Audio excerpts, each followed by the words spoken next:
Gætu bæjarfulltrúar og gestir. 581. fundur bæjarstjórnar Reykjanesbæjar haldinn í Merkinesi í Hljómahöll 4. febrúar 2020 settur.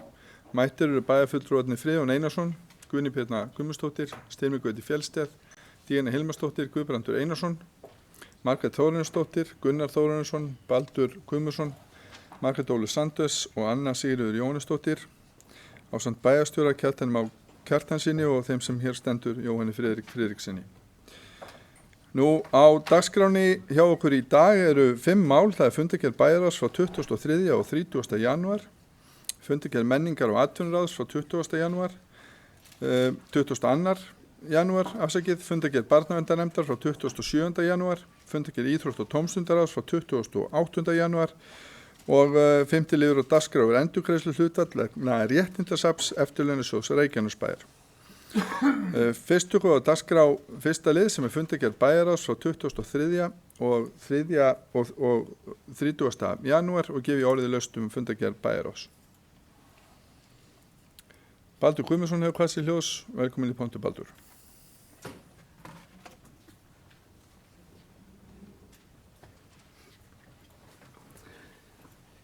Já, virðulegi forseti, góðir bæjarfulltrúar og gestir. Bara þakka fyrir lið, hvað er þetta, 6 frá 23. janúar. Varðandi almenningssamgöngurnar. Að því að við komum með á síðasta bæjarstjórnarfundi þá komum við með þessa tillögu að vísa málinu til umhverfisins til að ræða það við notendur í góðu samráði og það var fellt hérna af meirihlutanum hérna í bæjarstjórn en hefur þá fengið þá greiða leið inn í umhverfissvið eins og við lögðum upp með í síðasta fundi. Þannig að bara ánægilegt að þetta sé komið alla leið þangað.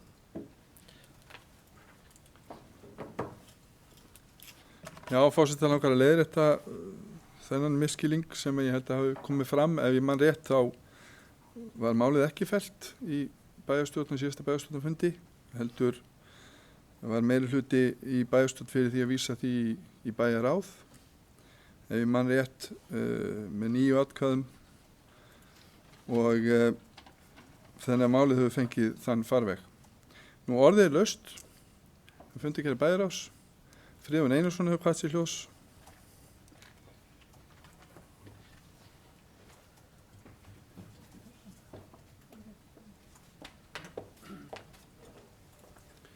Forseti, ágætu bæjarfulltrúar og gestir. Ég kem hérna undir fundargerð bæjarráðs 23. janúar. Aðeins að fara yfir hana, það er hérna ánægilegt að segja frá því að í fyrsta máli að þá var samvitað ganga tilbúið grjótgarða varðandi lóðafrágang við Stapaskóla. Gaman að sjá að heimamenn fengu verkið vel undir kostnaðaráætlun og er það gott. Það sem langar síðan aðeins að fjalla er almenningssamgöngur Reykjanesbæ en á síðasta bæjarstjórnarfundi var ég því miður ekki til staðar og hlustaði á fundinn og það er rétt sem forseti segir að það hefur verið samþykkt að vísa málinu í bæjarráð. Nú Guðlaugur Sigurður Ingi og Smári Ólafsson kom á fundinn og fóru í máli með okkur og í kjölfar þess að þá var ákveðið að vísa málinu áfram til umhverfisins til frekari vinnslu og nánari samráðs við notendur og það samráð er hafið og við sjáum dálítið hvað kemur út úr því. Ég fékk síðan blað inn til mín, Víkurréttir, þar sem bæjarfulltrúar Margrét Sanders og varabæjarfulltrúi Hanna Konráðsdóttir skrifuðu grein og spyrja fyrir hverja eru almenningssamgöngur og vegna þeirra umræðu sem þá fór fram á bæjarstjórnarfundinum og eftir ég sá þessa grein að þá var ég dálítið hvumsa og og vil koma nokkrum hlutum sem ég vil svona aðeins kannski benda á.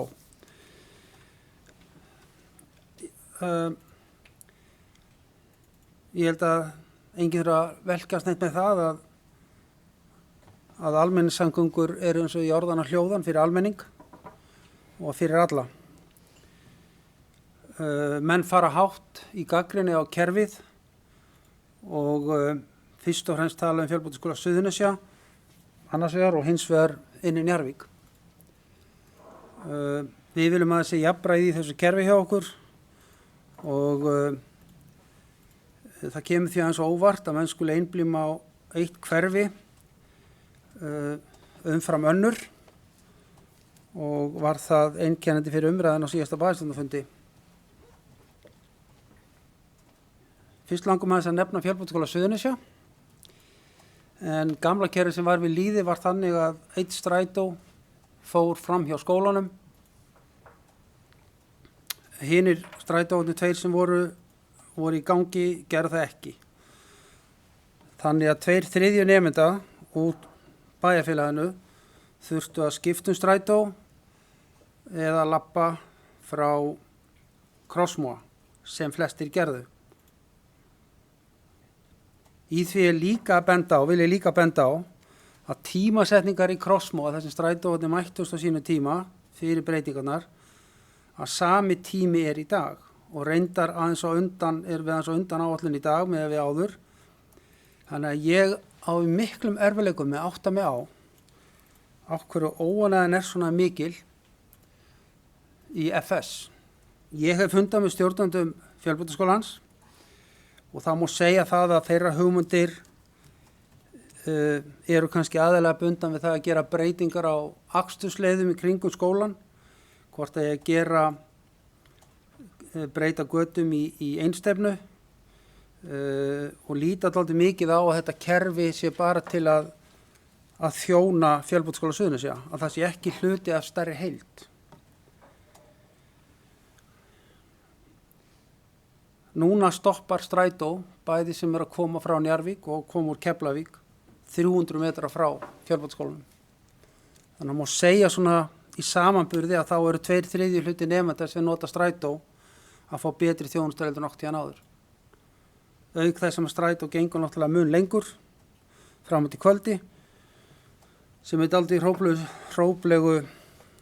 hróplegri andstöð við það sem við bæjarfulltrúar sáði hérna síðasta fundi, þar sem menn geta ekki strætó heim eftir æfingar.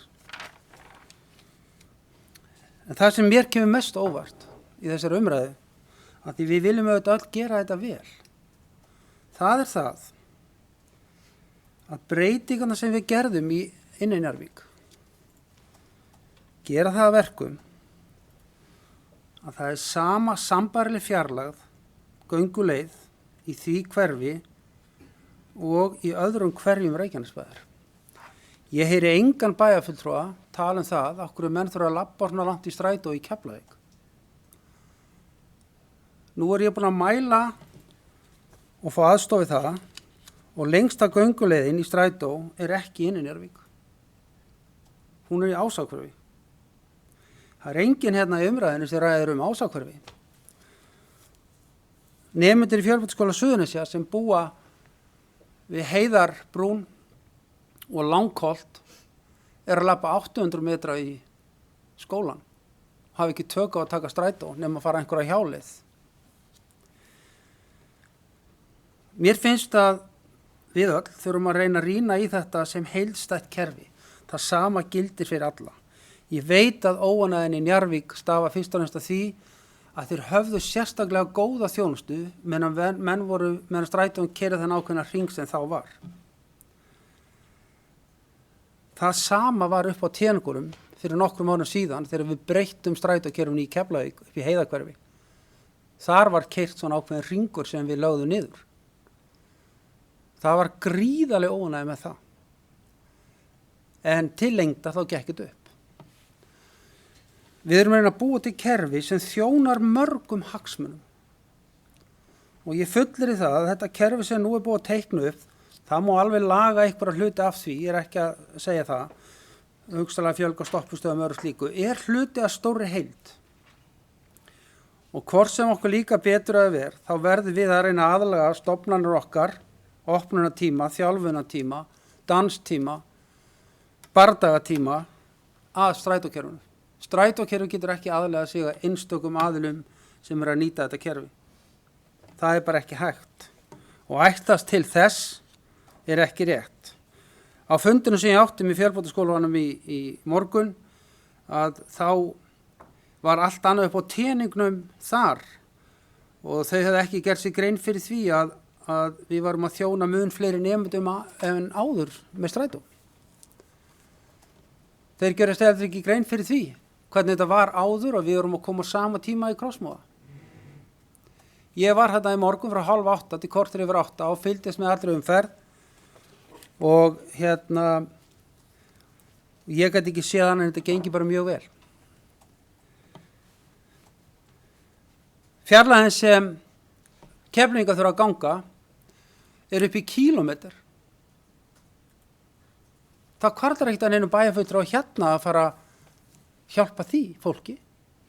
Menn hljópa upp til hand og fóta að því við gerum breytingar á lúpunni í Njarðvík. Við erum að gera sama í Njarðvík og við gerum allstaðar annars staðar í bæjarfélaginu. Þó það sé lengri vegalengd í strætó í Ásbrú, þarna í Ásahverfi og í Keflavík.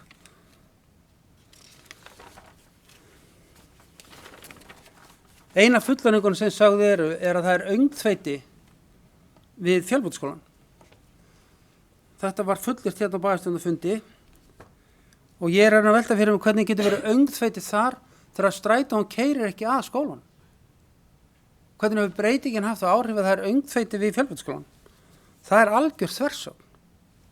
Strætóin keyrir ekki að. Kannski það þetta eitt versti í janúarmánuði sem við nokkuð tíma fengið í Reykjanesbæ. Tímarnir í Krossmóa eru nákvæmlega sömu og voru áður. Sömu nemendur geta labba frá Krossmóanum í skólan. Þeir geta líka farið út við Reykjanesvöllina og við Holtaskóla, hvort þeir að koma frá Keflavíkurmegin en Njarðvíkurmegin. Í ljósi þeirra umræðu sem var hérna áðan, þegar við erum að hlusta á Janusarverkefnið, að þá vil ég nefna það er fullyrt við mig á fundinum í dag að 300 metrar séu langt að labba í skólan frá strætó. Að því að nemendur á aldrinum 16 til 20 ára finnst það vont og ekki tilbúin í það. Og þess vegna þurfum við að breyta strætókerfinu og keyra alveg upp að hurð. Það eitthvað sem við viljum gera? 300 metrar? Hvar eru mörkin hjá okkur? Það tekur í dag 8 mann að ganga 6 mínútur 500 til 600 metra. 500 til 600 metra samkvæmt mælingum í Janusar, 8 maður, 6 mínútur. Og að segja það við okkur að það séu langt að ganga í strætó 300 metra fyrir 16, 17, 18, 19 ára gamla nemenda. Ekki eitthvað skrítið í þessari mynd? Ég held að vandamál okkar sé raunverulega ekki strætókerfið. Vandamálið foreldravandamál. Við erum óvön hérna í Reykjanesbæ að hafa almenningssamgöngur. Við höfum aldrei haft það raunverulega áður. Við sjáum mismuninn í Reykjavík sem búið alveg uppi almenningssamgöngur. Hérna erum við ekkert alveg fyrir það. Í morgun fyrir framan Holtaskóla taldi ég 70 bíla skutla krökkum í skólan. Í skólakörfi sem allir að geta gengið. 70. Öll bílastæði full. Og nota bene, það notaði engin bílastæðin sem voru 100 metrar frá skólanum. Það vildi allir keyra upp á gangstéttina eða vera sér næst. Starfsmenn, sumir hverjir kvart yfir því að þurfa að geyma bílinn 50 til 70 metrar frá vinnustanum. Erum við ekki einhvers stað komin á einhver villum vegar þegar við þurfum að keyra alla upp að hurðinni? Eitt sem líka áberandi við að því að nú gengur strætó, þvert ofan í það sem bæjarfulltrúar sögðu hérna síðast, að það keyrt nánast upp að tónlistarskólanum það er keyrt upp að bardagahöllinni, það er keyrt upp að dansskólunum. Þetta er gríðarleg bæting. Gríðarleg bæting. En halda það síðan fram að fólk get ekki farið í dans eða frístundir að því að strætó gengur ekki. Það er bara rangt. Það er bara alrangt sem var fullist þetta á síðasta fundi. Hérna er ég ekki til klukkan 11 á kvöldin. Ég held að við þurfum að byrja upp á nýtt að hugsa almenningssamgöngur og kenna fólki að umgangustæðar og hvernig við getum haldið áfram að þróa þetta. Þetta er gott fyrir alla og þó þú þurfa að labba 300 metra eða 400, þá heldur þessi bara jákvætt fyrir alla aðila. Ég vildi svona bara aðeins nefna þetta hérna, því að mér finnst umræðan vera á vitlausum stað. Við tökum okkar tíma sem við þurfum í að gera kerfi gott og það mun örugglega hægt og rólega breytast og sennilega munum við þurfa aðlaga kerfið í mörg ár, reglulega, vegna breyting á högum okkar. En við skulum ekki rjúka upp og kenna og gagnrýna og reynum að líta á þetta sem jákvæðum augum. Við erum að endurbæta kerfi okkar, það er mun betra heldur en það var og við viljum gera það ennþá betra.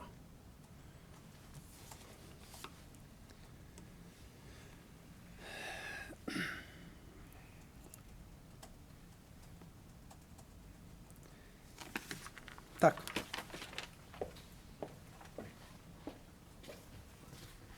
Já, orðið er laust.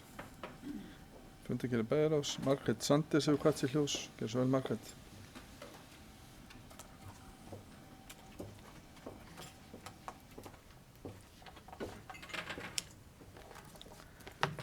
Forseti, bæjarfulltrúar, góði gestir. Markmiðin með breytingum á strætókerfinu eru góð og í mörgum tilfellum hefur þjónusta batnað. Þjónustan hefur batnað að tilliti til að strætó gengur lengur, hann er að fara á ákveðna staði sem hann fór ekki á áður.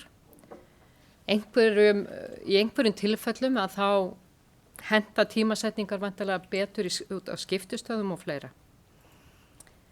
Það sem er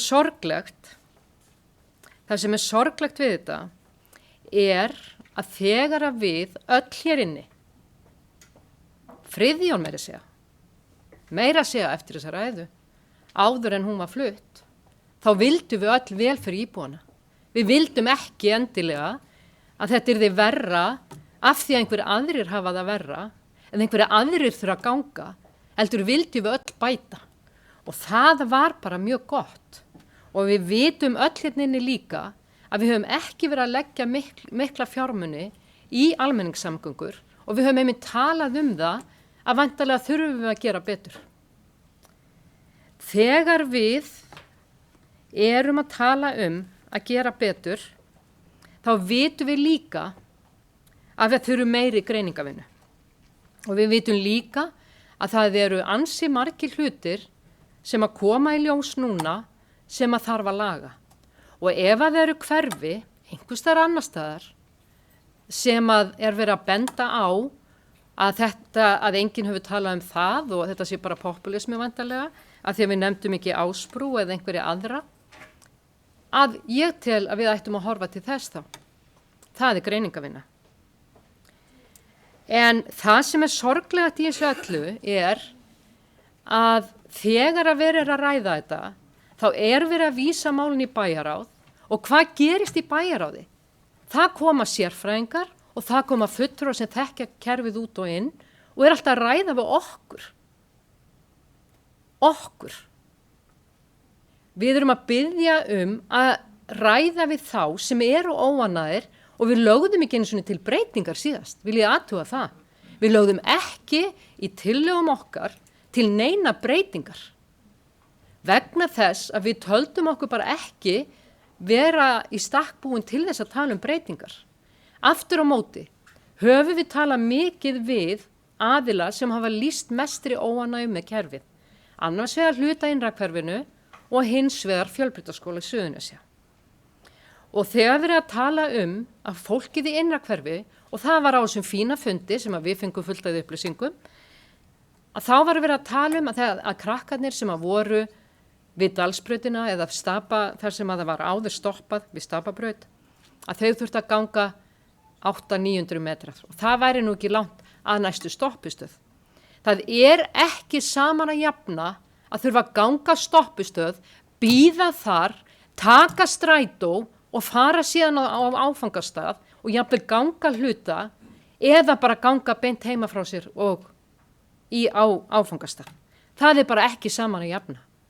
Og ég veit að vegna þess að þegar ég var í Fjölbrautaskóla Suðurnesja að þá gekk ég frekar heldur en að fara strætó leiðina og ég gata af því að þetta var alveg eðlileg fjarlægð vegna þess að það er hellingstími og óþægindi og að treysta á þennan strætó, að standa síðan, ganga langa leið, standa og bíða eftir strætó og fara í strætó, keyra með honum og ganga svo frá strætó á áfangastað. Þannig að við skulum ekki setja það að jöfnu að ganga að strætóstoppistöð eða ganga að loka takmarki. Það sem að Fjölbrautaskóli Suðurnesja hefur mikið talað eru tímasetningar. Látum það vera að krakkarnir þurfa að koma rennandi blauti eða inn í skólan og allt það, en tímasetningar, hátt virtur bæjarfulltrúi Friðjón, tímasetningarnar pass ekki nema þessi gengi frá nettó. Aftur, þá eru krakkarnir sem eru í Fjölbrautaskólanum þurfa að ganga að strætóstoppistöð, bíða eftir strætó, taka strætó, fara á nettóstöðuna og ganga síðan þaðan að áfangastað. Það er ekki hægt að setja þetta jöfnu. Mér finnst við líka vera að gera ansi lítið úr foreldrum að þetta séu bara, ég reyndar fann að reyna að sko vanda mál mitt því að ég bæði blóta allt og mikið og stundum orðljót, en ég ætla nú samt að segja þetta með leyfi forseta að fólk ekki fífl. Þegar það stígur fram og lýsir yfir áhyggjur sínum, þá það virkilega með áhyggjur. Og ég myndi ekki segja að við ættum að gera lítið úr því og sé ekkert að því að tala við það. Það var gert grína því að við tölum öngþviti við Fjölbrautaskólann. Það vill svo vel til að ég keyri þar framhjá á hverjum einasta morgni. Og breytingin ekki bara vegna þess að það vont veður.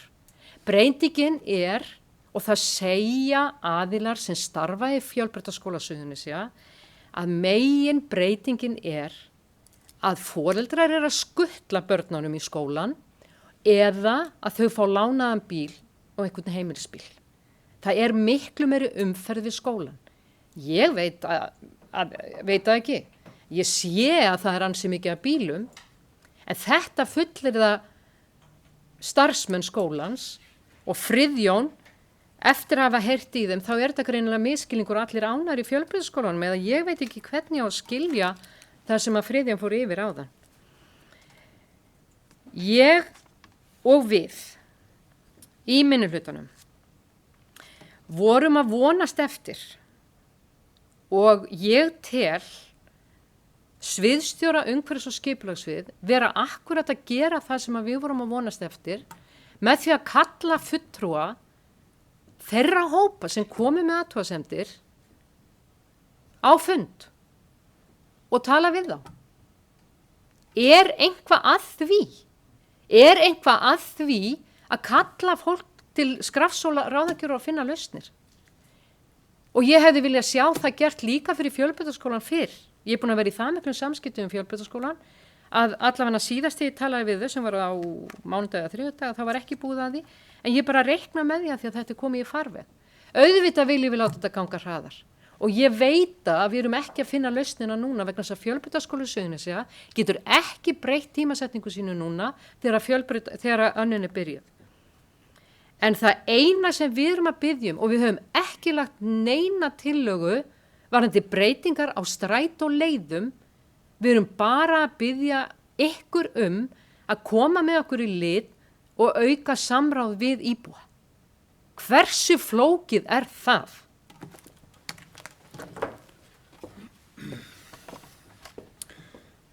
Já, með leyfi fundarins langar mér að blanda mér aðeins í þessa umræðu sem er auðvitað lífleg og mikilvæg. Á síðasta bæjar stjórnarfundi var borin upp tillaga hérna frá minnihluta þetta samráð sem var vísað til bæjarráðs og nú er það í farvegi þetta samráð sem er ánægjulegt. Ég get ekki séð að hér skipti bæjarfulltrúar sér í sérstakar fylkingar varðandi það að bæta hér almenningssamgöngur. En það er það auðvitað eitt af þeim þáttum sem kemur fram í stefnu okkar sem við höfum samþykkt til 2030 að vinna að. Þess vegna vil ég frábíða mér það að það sé verið að reyna að gera þetta með það pólitísku máli. Ég sé enga ástæðu til þess. Og varla hefur það verið það sem að bæjarfulltrúar hugsuðu sér þegar málinu var vísað til bæjarráðs á sínum tíma á síðasta bæjarstjórnarfundi. Ég tek heilsögur undir það að við þurfum að bæta kerfið og halda áfram að bæta það. Þetta er samt sem áður stór skref fyrir okkur hér í Reykjanesbæ. Ég bara líti í eigin barm og hefur verið svo heppinn eða óheppinn. Það fyrir eftir hvernig á það er litið að hafa aldrei stíið upp í strætó í Reykjanesbæ. Aldrei á minni lífsleið. Og það er auðvitað umhugsanlega vert. Ég held að ef ég líti eigin barm þá held ég að ég ætti að kynna mér betur almenningssamgöngur og nýta þær betur. Virk hreyfing hjá okkur í Reykjanesbæ hefur verið lítil með við önnur sveitarfélög sem við berum okkur saman við. Þannig að þetta er líka partur af því. Við erum líka að horfa til þess að fólk þurfi ekki að nota engabíl eins mikið og raun ber vitni og bæjarfulltrúi Friðjón kemur hér inn á virðist vera svolítið lenska hjá okkur. Þannig að á heildina litið held ég við séum að vinna virkilega góða vinnu í því að bæta hér almenningssamgöngur. Málinu var vísað til umhverfis- og skipulagsráðs sviðs. Það kom engin sérstök tillaga það á síðasta bæjarstjórnarfundi að gera það. Það kom bara tillaga það að við myndum hér í bæjarstjórn samþykkja tillögu samráð við þessa ágætu íbúa. Í þessari tillögu var ekki orð það hverjir ætti að koma í þann hóp. Samt sem áður var málinu vísað til bæjarráðs og nú er það komið í farveg og ég veit ekki betur en að þetta samráð muni eiga sér stað. Þannig að bara sem bæjarfulltrúi út frá mínu bæjarstjórum séð, ég held að þetta sé mál sem hefur fengið töluverða umræðu hér. Mér finnst aftur á móti leitt að sjá það á síðum fjölmiðla hér í bæ. Mér finnst þetta ekki vera mál sem eigi einmitt heima þar vegna þess að mér finnst það ekki sérstaklega pólitískt. Og ég er að vonast til þess að við komum til með að rísa upp úr einhverjum skotgröfum ef að þær hafa myndast í þessu máli vegna þess að við erum að, eins og Margrét Sanders myndist á, að vinna á heildina liti mjög góða vinnu og vonandi bara komum við til með að geta verið hér með almenningssamgöngur sem eru þannig úr garði gerðar að þær nýtist sem flestum. Nú orðið er laust þennan ágæta málaflokk.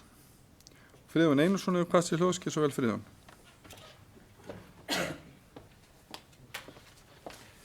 Forseti, ágætu bæjarfulltrúar og gestir. Ég er ekki að gera bæjarfulltrúar Margréti Sanders að einhverju aðal skot skífu í þessu máli og er undrandi hvernig hún vil tala til mín hæðnis tón. Það er bara hennar að gera það. En mér langar samt að benda aðeins á, og það er það sem ég var að reyna að gera hérna áðan, að ég er ekki að tala út frá minni reynslu, heldur ég að tala út frá þeim staðreyndum sem er fyrir í kerfinu. Fyrsta lagi, og ég ætla að ítreka það, að hér er skrifað, sem Margrét skrifar, í ljósi þeirra, með leyfi forseta, í ljósi þeirra umfangsmiklu breyting á leiðarkerfi og tímasetningum er það varla börn og unglingar sem búa lengst frá þjónustu kjarna sveitafélagsins sem eiga að nota almenningsvagna. Þetta er skrifað beint hérna. Allt kerfið okkar er hannað að sérfræðingi með þeim eina tilgangi að almenningssamgöngur dugi sem best fyrir alla. En hérna fullyrðir bæjarfulltrúi að svo sé ekki og þetta sé ekki fyrir börn og unglinga sem búa lengst frá þjónustu kjarna sveitafélagsins. Hún er væntanlega að tala Ásbrú eða inn í Njarðvík eða innsta hverfi Keflavíkur. Þetta bara alrangt. Alrangt. Númer 2 sem ég ætla líka að ítreka, sem virðist hafa eitthvað farið á skjön, að tímasetningar strætósins eru þær sömu og áður. Það hefur ekkert breyst í þeim nema það að það eru helmingi fleiri sem geta tekið strætó að fjölbrautaskólanum og verið fyrr á ferðinni en áður. Þetta sýna bara allar mælingar. Allar mælingar. Helmingi fleiri. Og þá fullir hérna í fjölbrautaskóla Suðurnesja, eins og bæjarfulltrúi Margrét orðaði það, að það séu fleiri bílar og meira skull. Það vegna þess að strætókerfið svona vitlaust? Að því að strætókerfið hefur lagast margfalt fyrir fólk sem að fara í fjölbraut.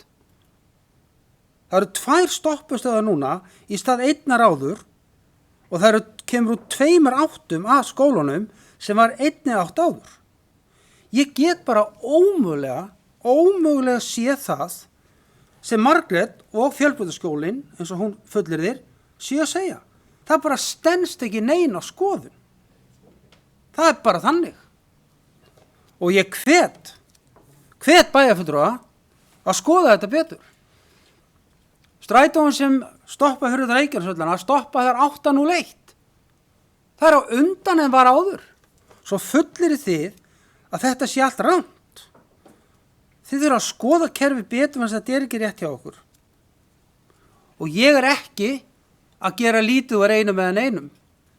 Hafa það algjörlega á hreinu. Ég ekki að gera lítið úr íbúum inni ræðu einhverstaðar annar staðar, eins og Margrét leyfir sér að segja hérna. Við samþyktum og ég studdi það að fara með þetta í bæjarráð. Ég studdi það í bæjarráði að leita eftir meira samráði við alla aðila og þar erum við að vinna núna. Gefið okkur, starfsmönnum, séns á að vinna vinnuna og styðjið okkur í því. Það líka annað í þessu sem ég vil nefna, að vegirnir okkar, göturnar í hverfunum, eru ekki tilbúnar eða gerðar fyrir strætó. Það þarf að umbreyta hugsanlega mörgum götum ef við ætlum að búa til gott kerfi sem fungerar almennilega til framtíðar. Kannski gerum við það á einhverjum tíma við þróum kerfið áfram.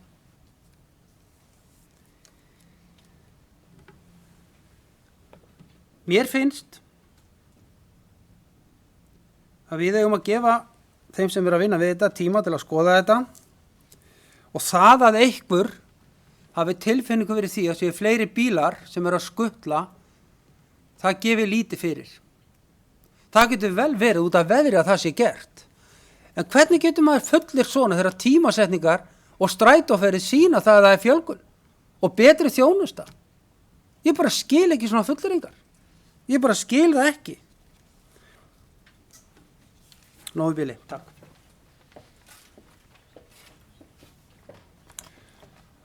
Það eru fleiri bæjarfulltrúar sem vilja taka til máls undir þessum lið. Gunnar Þórarinsson, velkomin í pontu.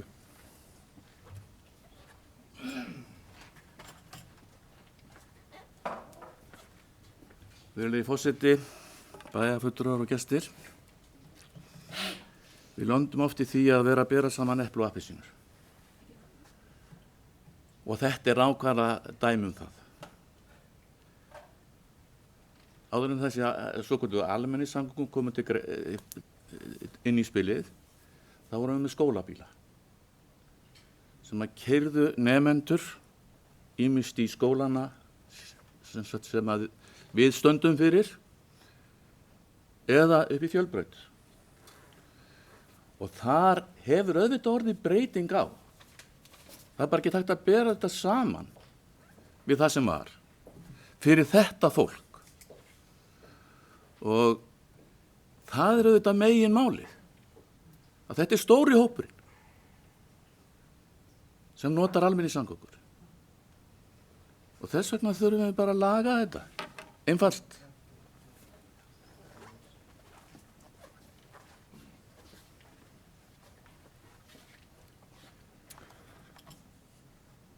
Guðbrandur Einarsson hefur kast í ljós.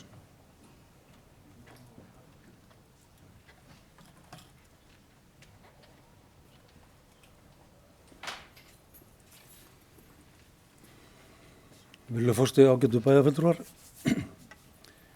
Okkar aðeins að blanda mér þessa umræðu.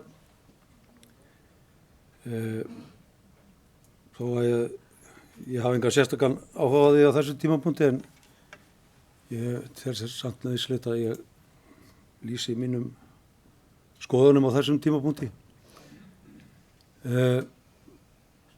Ég upplifi þetta einhvern veginn eins og að það sé verið að búa til einhvern ágreining á milli meirihluta og minnihluta í málinu, sem að mér finnst vera mjög athyglisvert.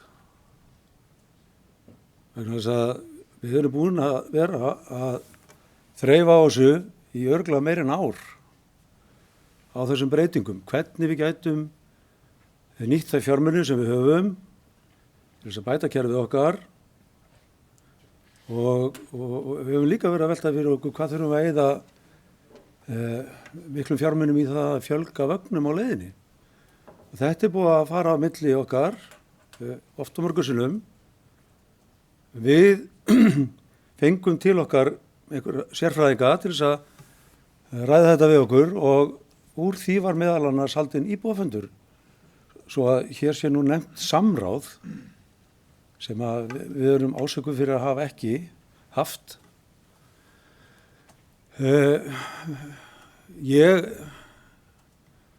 held að við séum ekki svo illa innrátt að við viljum gera kerfið verra. Andskotin hafi það. Að það sé einhver sérstakur vilji hjá meirihlutanum að gera þetta kerfið verra. En ég er nú bara þeirra gerðar að ég tel eðlilegt að þegar ég hef ekki vit á hlutunum, þá hlusti ég á fagaðila. Og ég tel að það hafi verið gert. Menn réðu verkfræðinga til þess að skoða þetta, og við erum með svokallað umhverfissvið sem að tók málið í sínar hendur, og þar eru starfsmenn sem að vita meira málið heldur en við. Og við höfum ekki alltaf lausnindar. Og þess vegna er ég tilbúin til þess að hlusta á sviðsstjóra umhverfissviðs eða sviðsstjóra fræðslusviðs þegar að við þurfum að taka á einhverju hlutum. Og við gerðum það í þessu tilfelli. Við fengum ráðgjöf að gera þetta með þessum hætti. En bara öll mannanna verk eru umdeild. Stundum hefnast vel það sem maður er að gera, og margir eru ánægðir, en það er bara einhvern veginn þannig að það verður aldrei allir ánægðir. Og það er greinilegt að ákveðin hópur í Njarðvík hefur orðið fyrir skerðing á þjónustu. Það bara liggur fyrir. En á sama tíma eru aðrir að fá miklu betri þjónustu. Spurning, getum við fundið leið til að laga þetta? Kannski. En ég held að það verður ekki gert bara með því að hætta við og snúa tilbaka. Sveitafélag er bara eins og flugmóðurskip. Við tökum ekkert í bremsuna, bara snúum við á punktinum. Við erum búin að hafa meirinn ár í aðlögunartíma, og við þurfum líka þá að gefa okkur tíma til þess að skoða hvað gerum við rangt, hvað þurfum við að bæta og á hverja hefur áhrif, bæði til góðs og ills. Þess vegna lagði ég til á síðasta bæjarstjórnarfundi að máli færi til bæjarráðs, sem að síðan vísa þessu til fagaðilanna, og þar er málið, og vonandi fáum við eitthvað bitastætt út í því.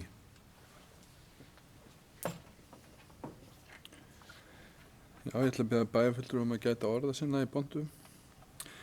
Nú eru fleiri bæjarfulltrúa sem vilja ræða fundarkerfi bæjarráðs.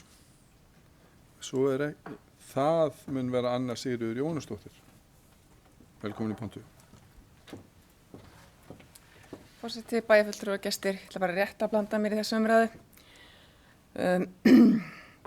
Ég var aðeins rætt við stjórnendur FS og fleiri sem koma að þeim skóla. Og ég held bara, aðalatriði það er að hlusta á nemendunum sjálfa, og það var nefnt hérna áðan að þetta væri eitthvað foreldravandamál. Ég skildi það nú ekki alveg, sko. Ég veit ekki hvort það sé uppeldið að foreldrar Reykjanesbæ hafi bara skutlað börnunum alla sína tíð, hvort sem það er á íþróttaæfingar eða í skólana. En ég get nú ekki búið það saman að einhver áttræði maður geti gengið einhverja x kílómetra á einhverjum mínútum og segja svo að 16 til 20 einstaklingar eiga alveg að geta skokka frá Reykjaneshöllinni að skólanum. Það er kannski málið að við þurfum að hugsa það. Við getum alveg skokkað einhverja leið í vinnuna. Við komum kannski bara þannig klætt líka. Við getum jáfnvel skipt föt ef við förum inn í vinnu eða annað. En krakkarnir að koma út úr strætó, það er kannski ekki mjög gott veður. Þau þurfa að hlaupa Sunnubrautina. Þau þurfa að vera komin inn í tíma í þessum stóra skóla þar sem eru tæplega 1000 nemendur. Tíminn hefst 8:05. Tökum bara tillitið þeirra sem eru að fara frá Reykjaneshöllinni að skólanum á 4 mínútum. Ég sé það ekki alveg fyrir mér. Jú, kannski einhverju góðir sem eru stunda íþróttir, taka sprettinn. En við bara hljótum að geta fundið einhverja leið þar sem að nemendur eru ánægðir. En þetta er ekki foreldravandamál. Það er alveg klart mál.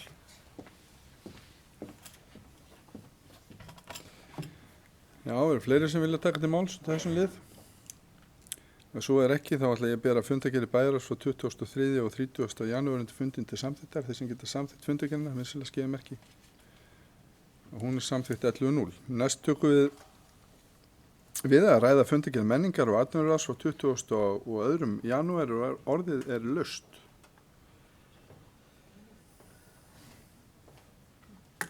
Er einhver bæjarfulltrúi? Friðjón Einarsson hefur kvætt sér hljós. Gjörðu svo vel, Friðjón.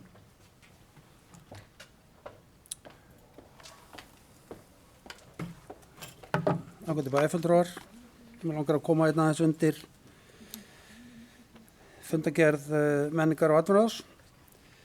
Það var mjög áhugavert að vera í fjarlægð og hlusta á bæjarstjórnarfund síðast eins og ég er búin að gat hérna áðan, meðal annars umræðum atvinnumál undir fundargerð velferðarráðs. Þar sem meðal annars var kvartað yfir því að menningar og atvinnuráð væri ekki að fjalla mikið atvinnumál, heldur væri bara í menningar og styrkjamálum, eins og það var sagt. Mér langar aðeins fyrir þá sem ekki þekkja að rekja söguna þess til upplýsinga. En það var árið 1990 sem Atvinnuþróunarfélag Suðurnesja var stofnað og var starfandi hérna í 4 ár, rúm 4 ár. Atvinnuþróunarfélagið var hérna á vegum sveitarfélagana og ríkisins. Sama tíma var stofnað fjárfestingafélag sem heitir Eignaðisfélag Suðurnesja, þar sem aðalega ríkið lagði fram fjármuni til fjárfestinga í nýsköpun á Suðurnesjum. Í dag er Eignaðisfélag Suðurnesja eignastert, reynt að fá eignaðisfélögum sem ennþá eru lifandi, en það voru stofnuð 4 svona félög vítt og breitt um landið og Eignaðisfélag hefur fjárfest hérna nokkur 100 milljónir í verkefnum í nýsköpun og sumt hefur skilað sér vel og annað illa. Árið 1995 var stofnuð markaðs- og atvinnumálaskrifstofa á vegum Reykjanesbæjar sem tók við hlutverki Atvinnuþróunarfélagsins og voru öll sveitarfélögin þátttakendur í því verkefni. Sú skrifstofa var stofnuð í mikilli samvinnu allra flokka vegna mikils atvinnuleysis á Suðurnesjum, sem var þá 6%. Þessi skrifstofa stækkaði ört og var 16 mann starfandi í skrifstofuna þegar mest var og atvinnuleysið fór hægt að róla niður í 2%. Árið 2002 er tekin ákvörðun það hjá Reykjanesbæ að leggja skrifstofuna niður og engin starfsmaður í atvinnumálum var lengur til staðar á Suðurnesjum. Fjármunir til skrifstofunar kom ekki til sveitarfélagana lengur frá ríkinu sem voru og er í dag kringu 15 milljónir. 3 stöðugildi, þau komu ekki lengur vegna þess að ekki voru starfsmenn til að sinna verkefninu. Þá var reynt að finna lausn á því og ráðinn var 1 starfsmaður í atvinnuþróun sem hafði aðsetur á SSS. 1 starfsmaður. Þetta var svona til 2016. Þrátt fyrir atvinnuleysi 2009, þar sem atvinnuleysið fór eins og við vitum í 2 stafa tölu, var ekki stofnað atvinnuráð eða ráðnir starfsmenn í atvinnumál á þessum tímapunkti. Sama tíma er Heklan stofnuð og fjármunir sem ríkið hafa áður sett í sveitarfélagana eru setti til Heklunar. Það er síðan 2016, á þessum tímaafsakið eru atvinnumálin færð undir höfnina. Öll umræðum atvinnumál er færð til hafnarstjórnar og var þar til 2000 og í raun og veru til 2016. Atvinnumálin fengu ekki mikla umfjöllun í hafnaráði þegar fundagerðir eru skoðar til 2003 en þá voru stærstu verkefni á þeim tíma eins og við þekkjum, álver og kísilver, þannig umræðan var fyrst og fremst þau verkefni sem því miður eða sem betur fer eftir hvernig litið er á það en ekkert er að komst almennilega af stað eins og við þekkjum. Súlan hefur eflst og þar eru 4 starfsmenn í dag, Heklan og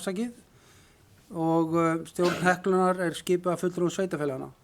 Kostnaðurinn er fyrst og fremst ríkisins og ég held að það sé eitthvað 15 milljónir sem ríki leggur til Heklunar til að reyna að halda útfæstari starfsemi, sveitarfélög leggja til 8 milljónir og fyrirtæki í ferðaþjónustu og öðrum leggja til tæpar 3 milljónir í það. Við höfum mikinn áhuga á því með þessi meirihluti sem tók við 2014 og svo aftur núna 2018 að efla atvinnumálin eins og við gætum, reyna að horfa á þetta á nýjan hátt og þess vegna var Súlan stofnuð. Og það hafa farið fram 5 fundir í þessu nýja ráði sem á að reyna að takast á við atvinnumálin þegar til lengri tíma er litið.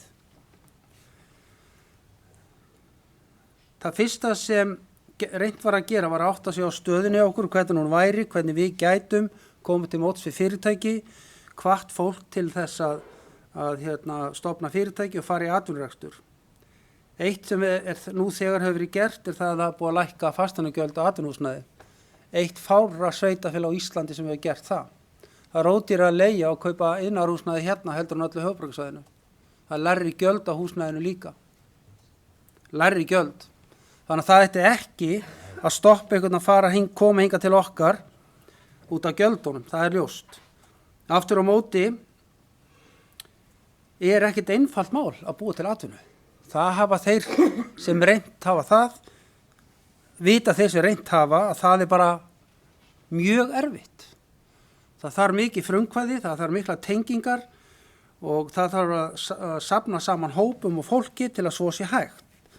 Og ég þekki það sjálfur vel þar sem ég hef starfað í þessum geira í nýsköpun núna í tæp 20 ár. Bæði sem fjárfestir fyrir hönd fyrirtækja, sem framkvæmdastjóri hjá Reykjanesbæ og tel mig þekki þennan atvinnuveg ansi vel. Helmingurinn af öllum verkinu sem eignaðisfélög á landinu hafa farið í hafa verið gjaldþrota. Ekki hefur tekist að selja neinn hlutabréf í fyrirtækjum sem eignaðisfélögin á Íslandi hafa lagt í á vegum sveitarfélagana að endurselja þess og markmið er. Þetta er mikið meira verk heldur en menn þekkja, menn halda. Helguvík er gott dæmi það. Ég var í fyrsta starfshópnum sem ráðherra skipaði markaðssetningu á Helguvík frá 1996 til 1999. Það sem við störfuðum ásamt ráðherra, ráðuneytisstjórum, forstjóra Hitaveitu Suðurnesja á þeim tíma, er að efla atvinnu á Suðurnesjum, stofnuðum magnesíumverksmiðju, fengum ráðgjafa erlendis frá fyrir stóra peninga til að efla atvinnu hérna. Ekkert að þessu hefur gengið upp. Ekki neitt, því miður. Það eru litlu fyrirtæki sem hafa gert best. Það eru litlu fyrirtækin sem atvinnuþróunar fulltrúar hafa unni við að efla sem hafa dugað. Eitt fyrirtæki sem ég nefna hérna er til dæmis Suðurflug, sem var gjaldþrota félag sem tekið var við og nú eru 20 og eitthvað starfsmenn starfandi þar. Það var samantekið afl þingmanna og heimamanna að beina litlum flugvélum á Keflavíkurflugvöll sem gerði það að verkum að Suðurflug dafnaði og tókst að gera úr því fyrirtæki. Það er fyrirtæki eins og Taramar eða Geosílíka sem að notið gríðarlega styrkja frá heimamönnum til að efla nýsköpun. ég get talið fullt á svona minni fyrirtækjum sem hafa staðið sér vel, en það tekur mörg ár að efla svona lagað. Eitt markmiði hjá Súlunni meðal annars að efla starf okkar í Reykjanesbæ við Hekluna. Og það hefur tekið tíma að koma því í gang og nú samstarfið hafið á fullu og á næstu viku munum við opna nýsköpunarmiðstöð hérna niðri í Reykjanesbæ að frumkvæði Súlunnar. Ferðaþjónustan farin að funda mun betur en áður. Fyrirtæki í ferðaþjónustu sem voru með samtök ferðaþjónustar á Suðurnesjum nánast dauð. Það ekkert samstarf almennilegt í ferðaþjónustu í Reykjanesbæ sem var mjög öflugt hérna áður fyrir. Menn fóru saman og kynntu möguleikana í Reykjanesbæ vítt og breytt heiminn. Það var farið inn á ferðarkaupstöðina í Berlín, það var frá West Norden og það var farið til Miami á hverju einasta ári. En þessi vinna dó 2003. Þegar skrifstofan var lokað. Nú við að hefja þessa ferð aftur. Það byrjaði að skoða möguleika með skemmtferðaskipin. Þegar mest var það komu 17 skip í Keflavíkurhöfn. Það var 1999. Síðan bara hvarf þetta. West Norden hefur aldrei verið haldinn á Suðurnesjum af því að það var ekki nóg hótelrými. Nú búið að taka ákvörðun það að West Norden, stærsta kaupsýningin á Grænlandi, Færeyjum og Íslandi, verður haldinn í Reykjanesbæ í haust. Risa áfangi.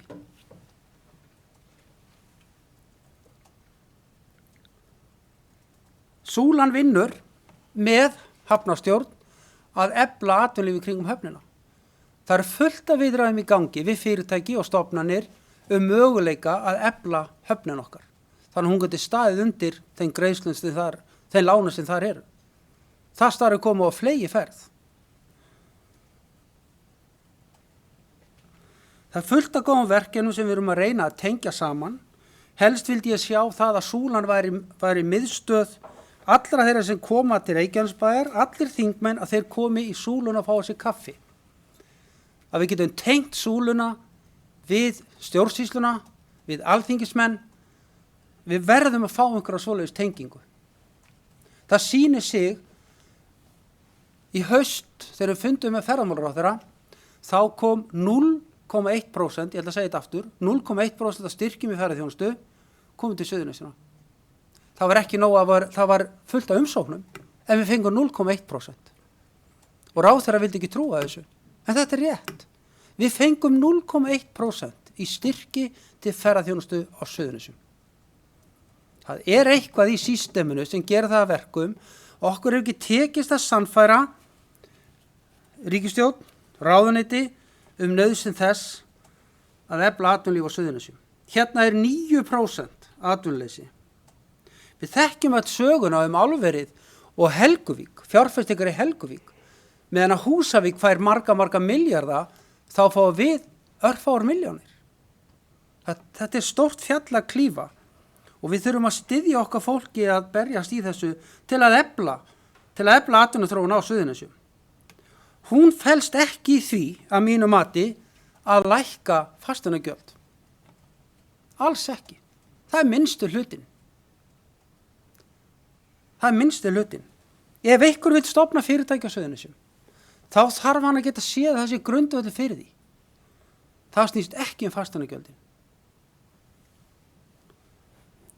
Fasteignagjöldin hafa verið þau sömu hérna, sama hlutfallstala, í fjölda, 10 ára.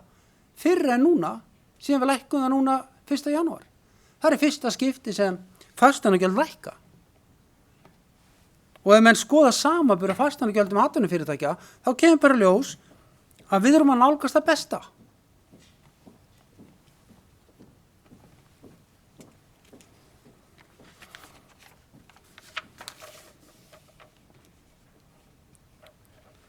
Við erum með mjög einhæft atvinnulíf og kannski það og hefur það alltaf verið okkar akkillesar hæll hérna á Suðurnesjum. Að menn og fyrirtæki hafa ekki náð einhvern veginn að vinna saman í þessu. 1997 voru flestir farþegar í hvalaskoðun á Suðurnesjum. Það voru 3 bátar sem gerðu út hérna, en þeir fóru allir til Reykjavíkur. Þeir gátu ekki unni saman að samanast að sækja farþegi í Reykjavík og koma með á hingað, heldur voru í stanslaustri samkeppni og endanum þá gáðust menn upp og fóru til Reykjavíkur. Sem er alveg sorglegt. Alveg sorglegt. Ímynd svæðisins er einn af þessum stóru veikleikum okkar. Ennþá bundin við herinn.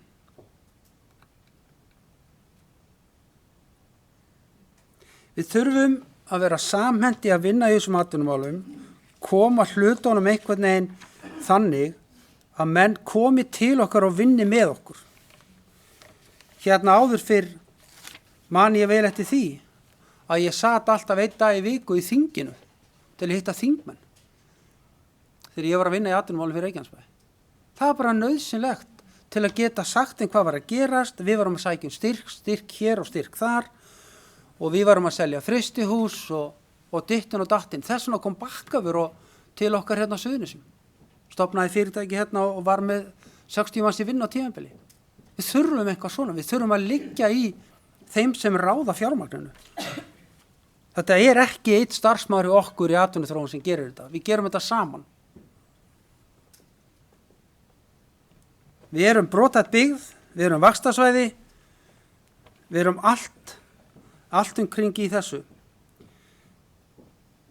Ég held að starf Heklunar sem stundum fær alls ekki nógu mikið hrós er margfalt betra heldur en við gerum okkur grein fyrir.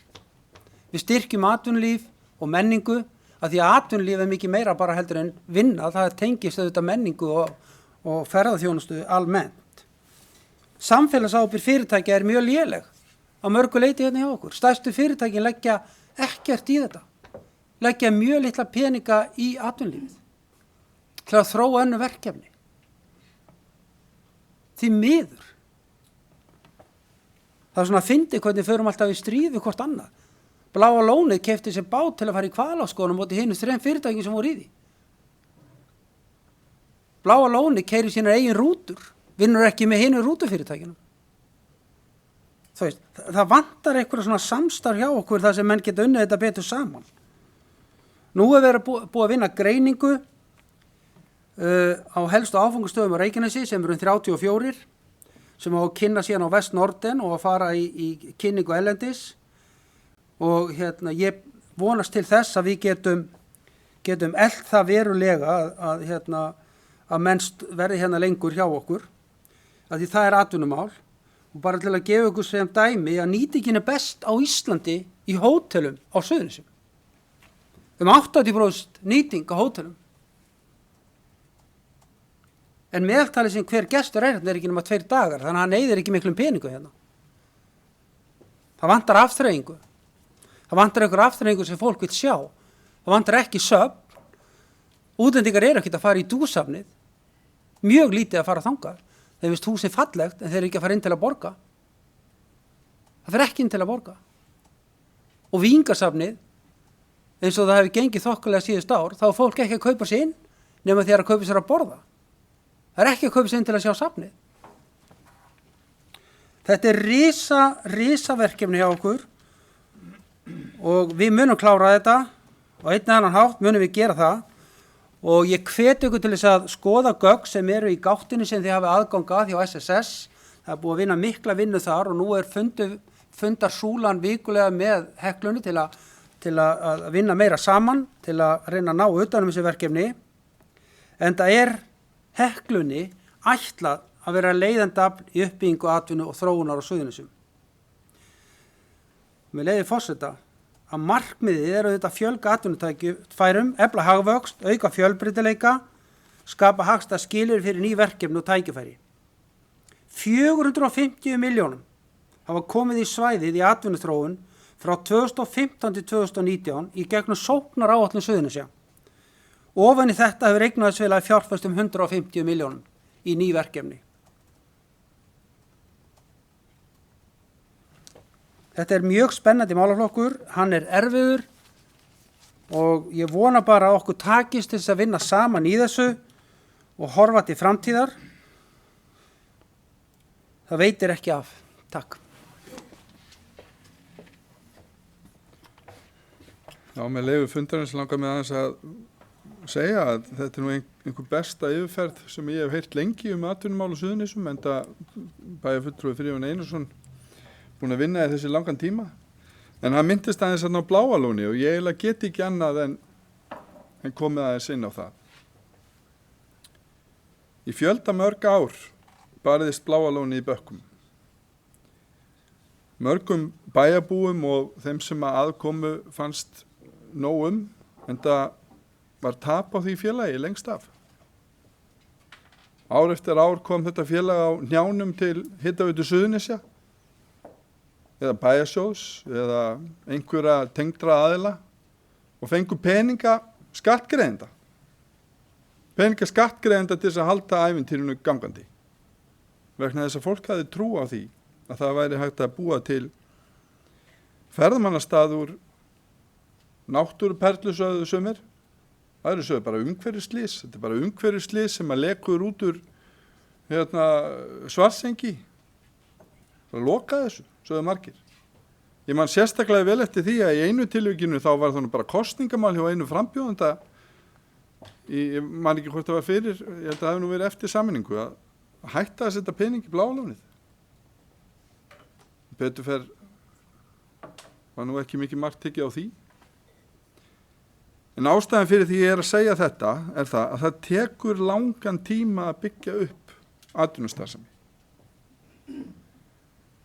Það tekur alveg gríðarlega mikinn þrótt þeirra sem að standa í nýsköpun og samfélagslegt átak til þess að það festi sig í sessi.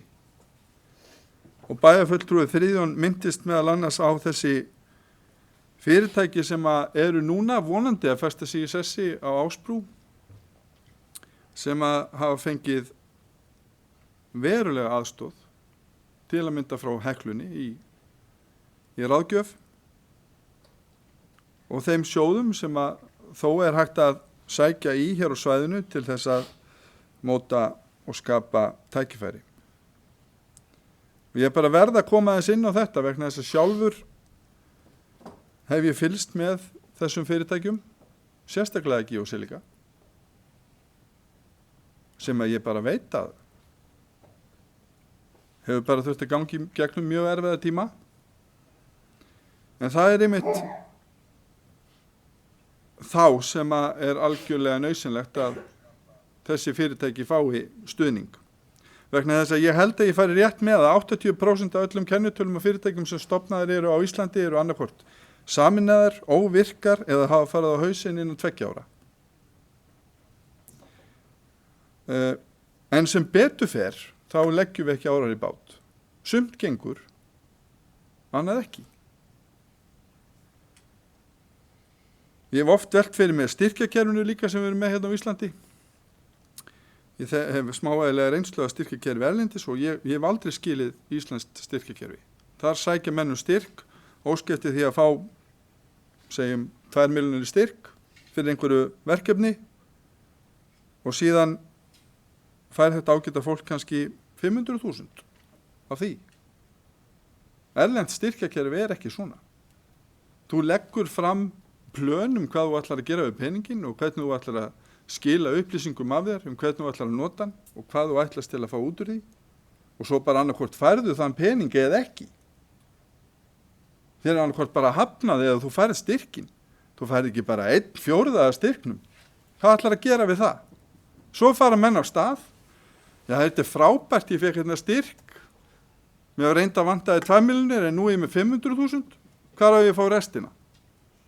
Svo segir menn, þetta er alveg magnað, það bara gengur ekkit upp.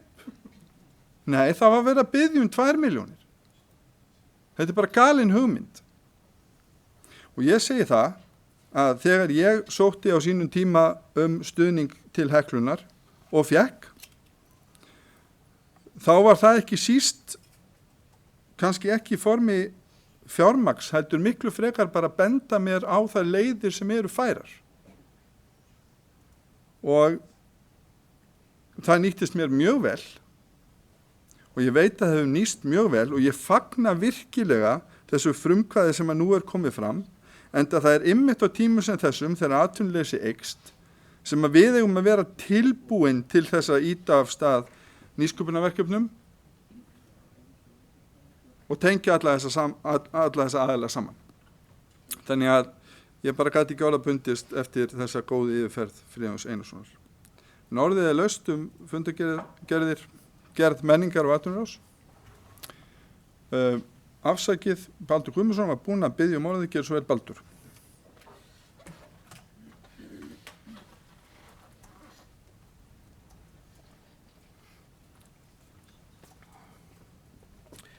Já, virðulegi forseti, góði bæjarfulltrúar og gestir. Já, þetta var alveg athyglisverð yfirferð, mikil saga. Ég ætla ekki að rýna hann alveg sérstaklega, sko. Við getum alveg tekið undir það. Okkur langar stolti að bara taka höndum saman og horfa fram á veginn. Hvað getum við gert? Hvernig byggjum við upp atvinnulífið? En í ræðinu mátti greina sko að 2002 þá var hægt að vinna að atvinnumálum í Reykjanesbæ. Það náttúrulega ofur einföldun á sögunni. Það var alveg verið að reyna að vinna að alls konar atvinnumálum. Hér fengum við heilt þróunarfélag sem tók að sér að vinna því að koma varnarliðssvæðinu í gang og fóru þá leiðina að reyna að efla atvinnulífið og út úr því hafa komið til dæmis gagnaver, algalíf, öflugt fyrirtæki, Geosílíka var nefnt hérna, Keilir, Geosílíka kemur svona nánast út úr því starfi. Það voru svona frumkvöðlafyrirtæki á Eldey sem var fullt af svona smáum fyrirtækjum með alls konar nýsköpun. Það hefur svona farið á ýmsa vegu. Þannig að við erum alltaf að reyna. Við erum alltaf reynt. Og ég ætla að fagna þessu að það hafi myndast þessi tenging við Hekluna. Ég hef verið að gagnrýna það að við höfum verið svona frekar laustengd þarna inn. Þannig að ég get ekki komið hérna upp og alltaf gagnrýna þetta. Þetta bara mjög gott.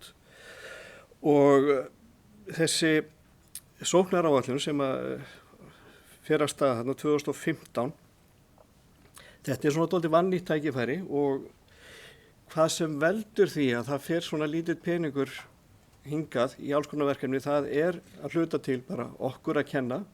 Ég ætla ekki að benda á einhverju aðila, ég ætla ekki að kenna hennum eitthvað í vatninu sem veldur því að það ekki nógu margir vakandi fyrir þessum tækifærum sem þarna eru. Það bara einn þátturinn í þessu. Og þetta kerfi dálítið að breytast. Hið opinbera að keyra þessa hluti dálítið í gegnum svona einhver félög, einhverja sjóði. Þannig að þetta ég vil allavega segja það, ég kannski móðga einhverja þingmenn, en að þingmennir eru farnir að fjarlægjast þetta, að hafa einhver ítök, völd og geta haft áhrif á hvernig atvinnutækifæri þróast og hvað að gerast. Þetta er voða mikið verið að færa þetta inn í einhverja sjóði og það sem að Jóhann Friðrik nefndi hérna með að fá ekki alveg allan styrkin, það eru alveg þeir sem eru að stýra þessum sjóðum eru farnir að hugsa dálítið á þessu nótunum. Ef við styrkjum þetta bara fjórðung, hvað verður þá verkefni? Það verður ekkert. Þannig að allavega þekki ég það aðeins í minni vinnu þegar við erum að skoða þetta, þá erum við að kalla eftir því að eru búin að tryggja restina af fjármagninu. Þannig að það hluti af verkefninu.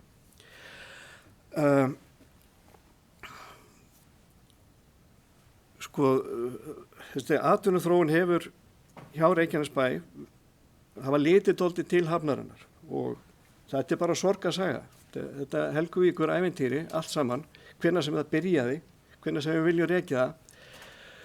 Hér erum við talað að flugmóðurskip og annað og þetta kísilver reis ekki bara svona og vakt hjá einhverjum einum.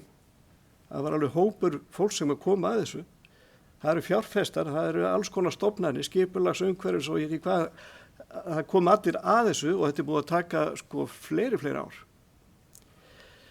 Þetta er bara misheppnaðist með hvelli, algjört, maður langar til að, fyrir ekki, ég ætla ekki að blóta, maður langar alveg til að blóta en þetta er bara klúður.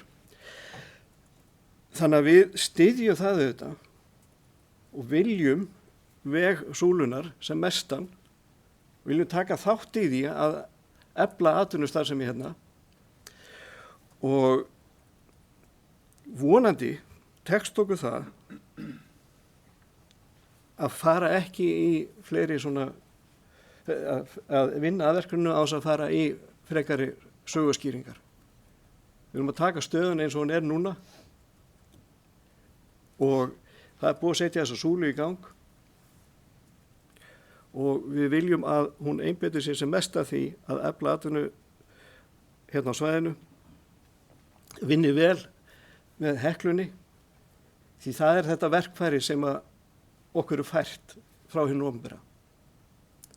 Það er að koma þarna í gegn og við þurfum að vera vakandi fyrir því að nýta þetta sem mest. Og þetta er nýfara af stað, þannig að það sem við vorum að tala um síðast, að það er svona, það er ennþá smá litur af bara, þetta var menningaráð og vonandi verða atvinnu litirnir sterkari þegar framlíða stundir. Takk. Guðný Birna Guðmundsdóttir hefur hvað sér ljós.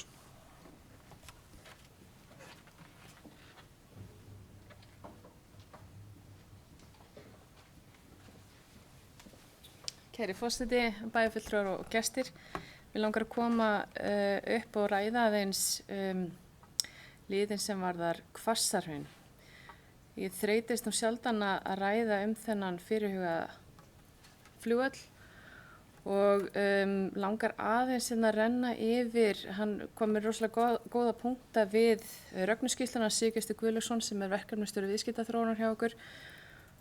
Mér langar svona bara aðeins að taka þetta upp hérna bara til að benda á ýmislegt. Og mér leyfi forseta og langar mig aðeins að vitni hérna, það kemur fram í minnisblaðinu þó niðurstöður greiningarinnar veru umdeildar, ekki síst vegna þess að í henni var ekki tekið tillit til fyrirsjáanlegs neikvæðs ábata fyrir íbúa Suðurnesjum. Með öðrum orðum sagt er að Rögnunefndin svokallaða var stofnuð og skilaði af sér árið 2015 minnum örugglega. Það var ekki Suðurnesjamaður í bæjarstjórn þarna, hvorki frá Vogum né frá Reykjanesbæ.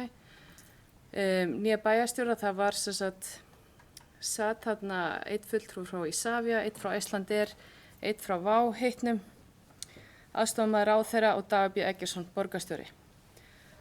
Og að taka upp þetta rísa stóra mál og hafa ekki heimamenn í þessari nefnd til að ræða þetta eða vera með vitnesku eða framburð eða neitt slíkt og þar að ekki vera ekki að reikna út neikvæðan fjárhagslegan ábata fyrir íbúa Suðurnesja. Þetta er gjörsamlega galið. Þannig að eðlilega er Sigurgestur og rétt að fjallum þetta núna út af því að borgarstjórn Reykjavíkur tók þetta mál aftur upp daginn og mér skilst eða rétt hjá mér að það er ekki búið að ræða við neitt bæjarfulltrúa eða bæjarstjóri hjá okkur aftur, sem ég þykir mjög miður. Og ég vil bara ítreka það að þetta væri líklegast ekki gert annars staðar en hér. Og mér þykir svo leiðilegt, alltaf þegar kemur upp Suðurnesin, þá erum við ekki hefð með í ráðum. Og ég er orðin svo ofboðslega þreytt á því. Við eigum ekki stjórnarmann heldur í Isavia. Og annað mikilvægt sem að okkur snýr. Og aftur þegar kemur að þessu fína minnisblaði frá Sigurgesti, þegar að vera að kostnaðargreina þessi verkefni, annarkvort að fara í áframhaldandi uppbyggingu á Keflavíkurflugvelli eða fara í Hvassahraun. Og með leyfi forseta að Hvassahraun kosti 308 milljarða en uppbyggingi Keflavík áfram kosti 160 milljarða. Þetta er helmingi dýrari framkvæmd á flugvelli 20 mínútum í burtu. Enginn frá Suðurnesjum hafði með í ráðum í þessu. Þannig að ég ætla nú rétt að vona og mér þótti mjög vænt að Sigurgestur tók þetta upp og fór með þetta inn í menningar- og atvinnuráð að við þurfum að fylgja þessu eftir og þetta enga veginn það lítið mál að við eigum bara að bíða og sjá til hvað kemur út úr þessu. Við eigum að vera þarna inni og við eigum algjörlega að tala máli okkar svæðis.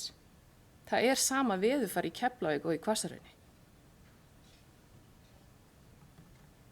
Það risastórt vatnssvæði undir Hvassahrauni.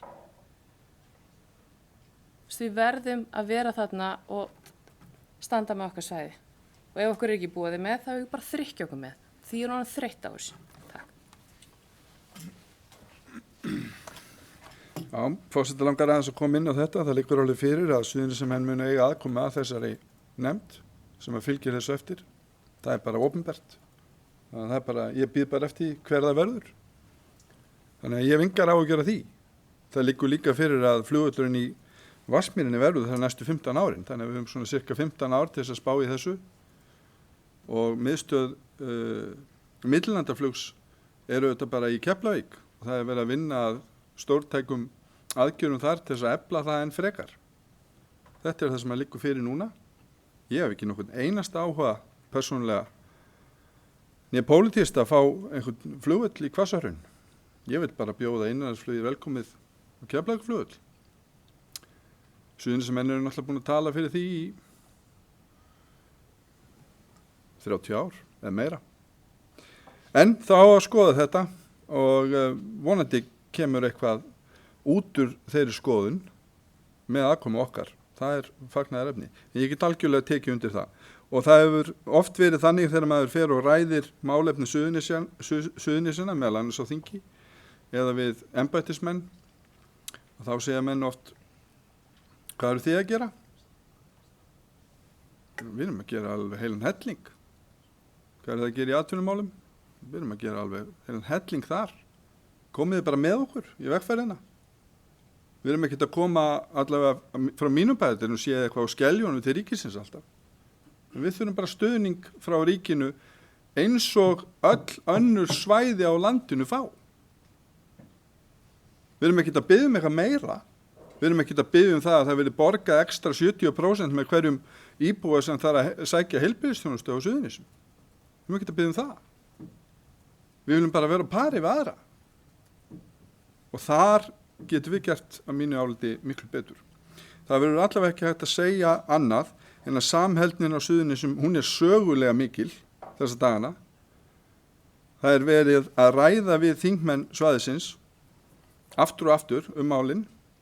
Þannig að samráðið þar á milli sannlega til staðar. Það verið að hitta samgöngunefnd, nefndir þingsins og ráðherra ýmislegt og dropinn holar steinin. Og nú vill ég bara að þetta fólk fara til lífvera, afsakið að ég skuli vera að snúa yfir á enska tungu. Nú vill ég að þetta fólk fara að skila heim því sem búið að vera að tala um. Það enginn að fara fram á einhverja vitleysu. Við erum bara að fara fram á það að við séum að fá það sama, enda erum við skattgreiðendur í þessu landi. Af hverju fáum við skýrslu þar sem hallar á okkur í nánast öllum útgjöldum ríkisins hingað til svæðisins? Er það virkilega þannig að við séum að gleyma einhverjum þáttum og við séum að fá einhvers staðar miklu meira úr sjóðum ríkisins og við séum bara komum gauð á það? Hvar er það? Ég hef ekki rekist á það. Við fengum enga sérstakar styrki við uppbyggingunni í Helguvík eins og hefur verið bent á. Við aftur á móti sitjum uppi með það í fanginu núna. Hvað er ríkið að gera varðandi það að þetta kísilver sem hefði væntanlega skilað, það hefði mælst að minnstu kosti í þjóðarframleiðslu ef það hefði farið í gang. Hvað er ríkið að gera í því máli? Ekki neitt. Hvað er umhverfisráðherra að gera í því að þetta umhverfismál? Ekkert. En hvað er ráðherra atvinnumála að gera í því? Ekki neitt. Ef að kísilverið á Húsavík stoppar á morgun, haldið þið að þingmenn og ráðherra muni sitja hjá og gera ekki neitt? Það búið að leggja milljarða í þetta verkefni. Haldið að það muni bara ekkert heyrast? Við svona grunar að það verið rætt á Alþingi ef það myndi bara hætta. Eða álverið á Reyðarfirði. En hvað er ríkisvaldið að gera varðandi þetta? Ekki neitt. Allt í lagi. Við heimamenn tökum þetta þá bara á okkur. Búum til eitthvað úr þessu. Það ætti ekki að vera neitt nýtt fyrir okkur Suðurnesjamenn. Við gerðum að áður fyrr og munum gera það aftur. En það er rosalega pirrandi að tala alltaf fyrir daufum eyrum ríkisvaldsins, hvort sem það er inn á Alþingi eða annar staðar. Og þess vegna segi ég, það sem við þó getum gert, skulum við gera. Við skulum ekki vera að missa okkur í því að fólk sé að hlaupa undan sér og fara í pólitíska skotgrafir þetta stóra mikilvæga verkefni sem að standa saman það að við hér á Suðurnesjum sitjum ekki eftir.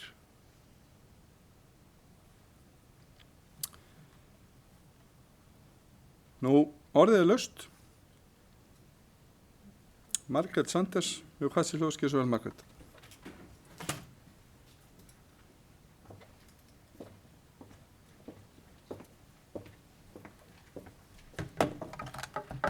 Forseti, bæjarfulltrúar, góði gestir. Í gær vorum við sjálfstæðismenn að undirbúa okkur undir hennar fund. Við settumst niður, fórum við fundagerðir. Þetta var svona frekar þunnur fundur. Það var svona ekki mikið á dagskrá. Og við vorum að hugsa, já, þetta verður nú bara stuttur fundur. Það er ljóst. Nei, Friðjón mætti ekki síðast og er að koma með ræður núna og segir í inngangi áðan að ástæðan fyrir því að hann kom með þessa ræðu sem var góð, fín ræða, nema upphæði. Það sem að talar það sem ég, Margrét Sanders, sagði á síðasta fundi. Ég er að veltaði fyrir mér hvort að hann hafi verið að horfa á sjónvarpið þegar hann var að hlusta á síðasta fundi eða gera eitthvað annað. Því að við vorum alls sammála því að það væri 9,2% atvinnuleysi, við vissum það auðvitað. Þetta var út frá því sem við töluðum saman og vorum að velta því upp. Er þetta byrjunarörðuleikar með menningar og atvinnuráð? Þurfum við ekki að huga að því að koma sterkar í atvinnumálum á dagskrá? Hvað er það? Var þetta af því að sumir voru, eða ég þá, eða við, að upphefja sjálfan okkur eða vera með einhvern populisma? Alls ekki. Það var enginn sem að talaði á móti eða stóð hérna upp og gerði lítið úr þessari umræði. Við vorum bara svona að velta þessu upp. Af því að þessa frábæri innlegg hjá Guðni Birnu varðandi það sem Sigurgestur sagði, varðandi Hvassahraun, að menn hafa ekki hort á áhrif þess, eða ræða Jóhanns atvinnumálin og fjármagn til Suðurnesja og þessi fína ræða hjá honum Friðjóni atvinnumál. Allt gott og blessað. Það er akkurat það sem við vorum að kalla eftir og þá vorum við líka að horfa í eigin barm. Það vill bara svo til. Þannig er að fyrsti fundur 18. september, annar fundur 11. október, þriðji fundur 7. nóvember, fjórði fundur 4. desember eru fundir sem hafa verið haldnir í menningar og atvinnuráði. Og ég fletti í gegnum alla þessa fundi og bróðuparturinn 90% af þessum fundum og jafnvel 95% af þessum fundum, þar var verið að ræða menningamál. Styrkjamál, menningamál og svo framvegis. Og ég var bara svona veltaði upp hvort að við ættum eitthvað að skoða þetta. Það skal algjörlega sagt hér og ég ætla ekki einu sinni að reyna að þakka mér það vegna þess að þetta deginum eftir bæjarstjórnarfund, þá er einmitt fínn fundur hjá menningar og atvinnumálaráði eða atvinnuráði fyrirgefiði, þar sem verið að tala flugvöllin í Hvassahrauni og kynning frá markastofu og fleira. Akkurat það sem við vorum að kalla eftir í 9,2% atvinnuleysi. Atvinnumál. Það góða við þessar ræður sem hafa verið hér, sem að hófust vegna þess að við nefndum þetta síðast, eru að mikil umræða hér á fundunum hefur orðið atvinnumál og það er akkurat það sem við þurfum. Og ég er sammála þeim sem að hafa komið hérna upp áður, þarna eigum við að standa þétt saman. Margrét Þórunnsdóttir hefur hvað til ljós.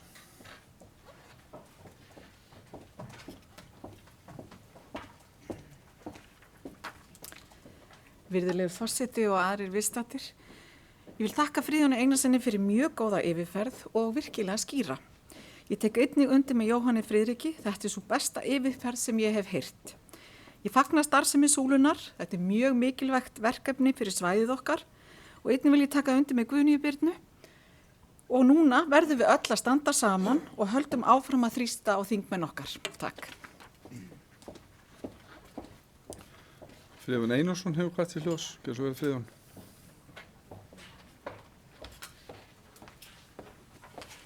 Forseti, ágætu bæjarfulltrúar, örstutt. Baldur nefndi hérna að ég hefi meint það allt hefði stoppað 2002. Það var nú ekki sögurskýringi mín, ég var bara að reyna að útskýra hvernig aðkoma sveitafélagsins hefur komið að atvinnumálum á formulegan hátt. Ég veit að eftir hrun, eftir að herinn fór, þá steig ríkið inn og nýtti söluhagnaði fasteigna til að reka Katigó og stofna Keilir. Ég var ekki að gera lítið úr því á einn hátt, bara það sé á hreinu. Það kemur áttur á móti okkar fang að halda áfram að efla þessi fyrirtæki, að því að þeir sem stofnuðu þessi fyrirtæki, margir þeir eru farnir í burtu og skildu ekki fé eftir til þess að þróa þessi fyrirtæki áfram. Sveitafélagi, ég var að reyna að fara yfir hvað sveitafélagi hefur gert formulega, þannig að svo það sé ekki misskilningu með það. Ég vil líka vera sammála Baldri þetta með alþingismennina að þeir koma lítið til okkar. Þeir hittu okkur eingöngu á þessum fundum þegar sveitafélögin hitta á svona formlegu fundunum 2-3 ára ári og við fáum örfáa mínútur til að spjalla. Auðvitað vil ég sjá þá sérstaklega heimaþingmenn vera duglegir að koma til okkar og spjalla við okkur á öðrum forsendum. Ég átti vona því að, og ástæðan fyrir að ég var að fjalla atvinnumál hérna var ekki að því að á síðasta bæjarfulltrúi var að tala atvinnumál undir fundargerð velferðarráðs, heldur vegna þess að mér finnst bara svo margt merkilegt að gerast í atvinnumálum sem ég vil taka upp. Og eitt af því sem ég átti vona myndi vekja mestu athygli hérna í dag er minnisblað Sigurgeirs. Þetta er risa mál fyrir okkur og ég vil bara sérstaklega þakka starfsmenn Súlunar og Sigurgeirs sérstaklega fyrir þessa samantekt og við látum ykkur vita leið að mér var tilkynnt síðastliðið haust að ég myndi fá að fara yfir og lesa skýrslu þessa starfshóps flugmál, en svo þegar það tilkom þá var aldrei haft samband mig. Þannig að ég vona að það verði ekki slöðis með nefndina, en þessu var mér lofað af einu ráðherra og einu borgarstjóra, þannig að ég ætla að segja meira það, en það var allt hent út gluggann því miður. Vegna þess að þingmenn okkar stjórnkerfi okkar þannig að ráðherravaldið mjög sterkt og mun sterkara heldur en kannski það var hér áður fyrir, því að þingmenn hefði meira áhrif, sérstaklega kannski gegnum Byggðastofnun sem núna er flutt á Söðurkrók, afsakið. En það langar mig að nefna það að þegar fyrirsjáanlegu loðnuskortur kom í ljós daginn, þá voru margir þingmenn og ráðherra, meðal annars sjávarútvegsráðherra, sem stóð upp í þinginu og talaði að nú þyrfti þingið aldeilis að standa saman og styrkja byggði fyrir austan út af þessu loðnuskorti. Sama tíma, og þessi ráðherra segir þetta, þá er 9% atvinnuleysi í okkur. Ekki orð það að hérna þyrfti að gera eitthvað. Ekki orð. Núna fyrir nokkrum dögum fóru okkar Suðurnesja þingmenn og lögðu til að Þorlákshöfn yrði næsta stóra uppbyggingin í höfnum á Íslandi. Tillaga frá þeim, þingsálega til að skipa vinnuhópum Þorlákshöfn. Ekki einu sinni hafa sömu þingmenn lagt til og veitt stuðning til Helguvíkur. En núna skal fara til Þorlákshafnar og reisa þar stórskipahöfn. Aldrei verið gert Helguvík. Aldrei.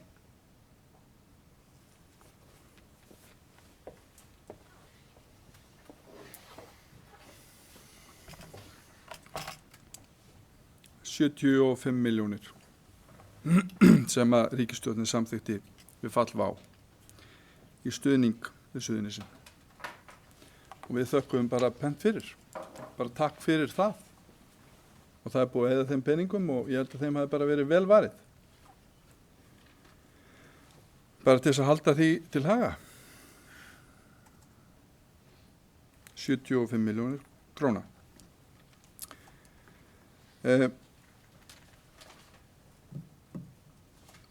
Lýsir það vanþakklæti að minnast á þessa upphæð í ljósi þess að annað flugfélagið á landinu fór á hausinn? Kannski. En ég held að við stöndum frammi fyrir því að það eru gríðarleg tækifæri framundan til þess að vinna niður atvinnuleysi sem er 9,2% á Suðurnesjum, held ég. Ég held að það séu bara mjög mörg tækifæri og ég vonast til þess að bæjarstjórn að minnstakosti muni ekki láta sitt eftir liggja í þeirri vegferð. Gunnar Þórarinsson hefur hvað sér hljóðski svo vel Gunnar.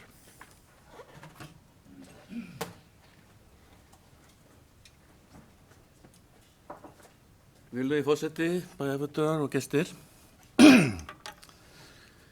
Það er þetta bara ánægileg umræða sem að hér hefur farið fram atvinnumál. Tek undir það. Það er í raun og veru okkar akkillesarhæll að við stöndum ekki nógu vel saman í því að berjast fyrir okkar hagsmunum. Og ég held að þetta getur verið bara upp af því að reyna að koma ykkur að stað. Mér finnst þessi skýrsla Sigurgeirs alveg frábær. Þar kemur hann impran á því sem að skiptir máli, það er að segja að það er glórulaust að fara að byggja upp flugvöll í Hvassahrauni. Það er bara glórulaust. Kostar allt of mikla fjármuni fyrir þjóðina.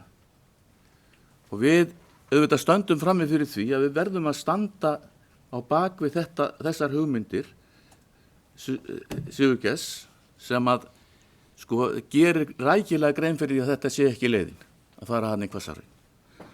Og við þurfum að standa saman í því. Við skulum átt okkur á því. Hvað aðra uppbyggingu varðar, þá er auðvitað bara nauðsynlegt að gera eitthvað átak í atvinnumálum. Bara bráðnauðsynlegt.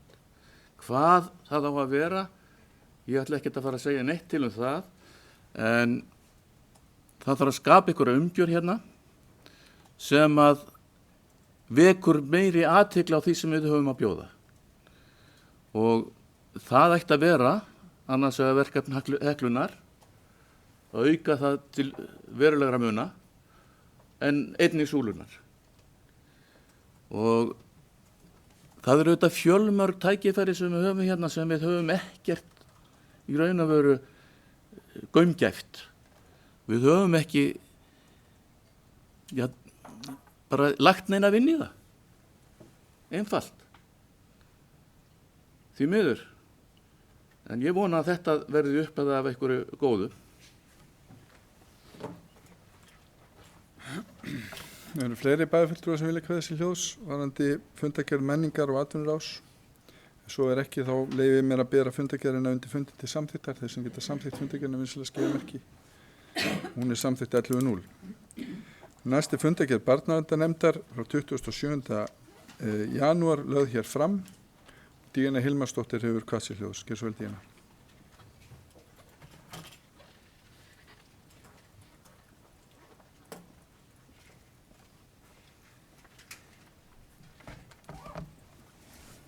Forseti, bæjarfulltrúar, kæru gestir. Mig langar að koma upp hérna undir fundargerð barnaverndarnefndar frá því síðustu viku og segja frá því að María Gunnarsdóttir, forstöðumaður barnaverndar, kynnti niðurstöður álagsmælinga hjá starfsmönnum barnaverndar Reykjanesbæjar fyrir síðasta ár og álagið hjá starfsmönnum er mælt á 3 mánaða fresti með því að nota málavog sem er mælitæki frá barnaverndarstofu og þetta mælitæki gefur góða mynd af vinnuálagi starfsmanna og góða yfirsýn yfir stöðu mála hjá starfsmönnum. Og þessar niðurstöður hafa verið nýttar til að skoða hvort tilefni sé til að jafna frekar málastöðu á milli starfsmanna og hvort hægt sé að gera breytingar í vinnulagi starfsmanna. Samkvæmt þessu þá árinu 2019 var álag starfsmanna barnaverndar töluvert yfir viðmiðunarmörkum sem Barnaverndarstofa gefur út og það er áhyggjuefni. Einnig var árið þungt starfsmannalega séð hjá starfsmönnum barnaverndar vegna breytinga í starfsmannahópnum og starfsmannaveltu og það hefur kallað á auki álag hjá þeim starfsmönnum barnaverndar sem hafa reynslu af barnaverndarstörfum. Það hefur einnig verið erfitt að ráða inn starfsmenn með viðeigandi fagmenntun, félagsráðgjafa eða starfsmenn með reynslu í barnavernd, en það er ofsalega stór grundvöllur þess að það sé hægt að veita faglega þjónustu innan barnaverndar. Og eins og við flest vitum þá er stöðuleiki í starfsmannahóp mjög mikilvægur og sérstaklega þá til að mæta sem best börnum innan barnaverndar. Og við í Barnaverndarnefnd Reykjanesbæjar teljum afar mikilvægt að það verði fylgst með álagi starfsmanna barnaverndar og við földum forstöðumanni barnaverndarinnar Maríu að kynna niðurstöður álagsmælinga hjá starfsmönnum til okkar og 3 mánaða fresti og einnig óskuðum við eftir samantekt frá forstöðumanni þar sem að komi fram tillögur að hugsa leiðum til úrbóta. Svo langar mig líka að koma inn á að velferðarsvið Reykjanesbæjar hefur gert samning rekstur fjölskylduheimilis í Reykjanesbæ fyrir barnavernd og Barnaverndarstofa hefur veitt leyfi til að vista 3 börn á aldrinum 12 til 18 ára á heimilinu og markmið með þessu heimili er að reka heimili fyrir börn sem ekki geta búið heima hjá sér og veita þeim öryggi, umönnun, stuðning og vernd. Og með því að reka fjölskylduheimili í Reykjanesbæ er verið að stuðla að sem minnstu röskun í lífi barnanna þar sem að þau geta verið í sínu umhverfi, styðja við þau í skóla og eða atvinnu, íþróttum og tómstundum. Það tilraunaverkefni að ræða til 1 árs og verður staðan endurmetin í desember á þessu ári og við í Barnaverndarnefnd fögnum stofnun heimilisins og þetta er til þess að hægt sé að mæta enn frekar þörfum barna í Reykjanesbæ og við teljum að það sé þörf á fleiri svona heimilum. Takk. Margrét Þórarinsdóttir, gjörðu svo vel.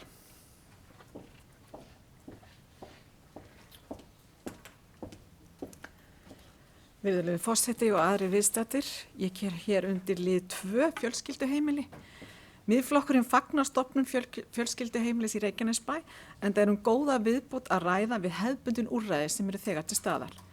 Ég lýsi þó verulegum og ég endurtek verulegum áhyggjum mínum af álagi og starfsmannaveltu í Barnavernd Reykjanesbæjar, sérstaklega í ljósi þess að ekki unnt að manna öll stöðugildi með viðeigandi fagmenntun. Ég óska þetta verði bókað, takk.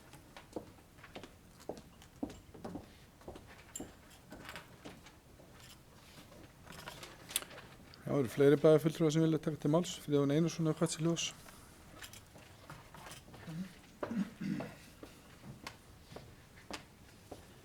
Forseti, ágætu bæjarfulltrúar og gestir, mér langar að hrósa Barnaverndarnefnd og starfsmönnum fyrir þessa álagsmælingu sem hér hefur verið gerð og hér sagt frá í fundargerð.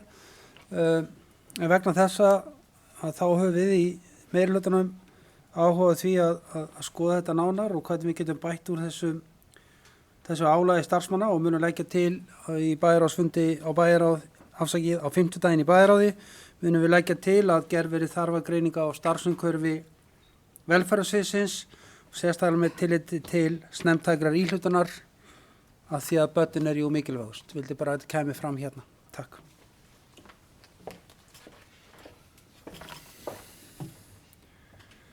Já, en svo framöðu komið þá var fundargerð Barnaverndarnefndar lögð hér fram. Bæjarstjóri hefur kvætt sér hljóðs, gjörðu svo vel, Kjartan Már.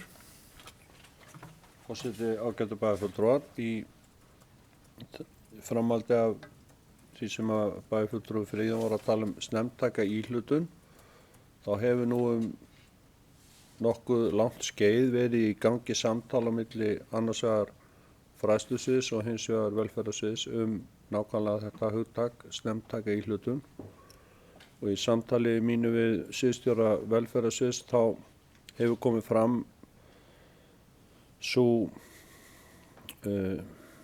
áhersla sem að sviðið vill leggja á snemmtæka íhlutun í gegnum leikskólana og grunnskólana og þessa staði og þessi tækifæri og þessa snertifleti sem að starfsmenn sveitarfélagsins eiga við börn á öllum aldri í samfélaginu okkar, þannig að það sé hægt að bregðast fyrr við og hafa, eins og hugtakið segir, snemmtæka íhlutun, hlutast snemma í málin og hugsanlega grípa í einhverja tauma eða bjarga einhverju sem að annars verður stærra og meira. Þannig að það má líta á þetta einhver leyti sem forvörn og koma að málunum áður en að þau verða barnaverndarmál eða of stór mál. Og í dag starfa 6 starfsmenn velferðarsviðs við barnaverndina og miðað við það sem að mér er tjáð að þá sýna þessar álagsmælingar að líklega þyrfti að vera helmingi eða 100% fleiri, þyrfti að vera 11-12.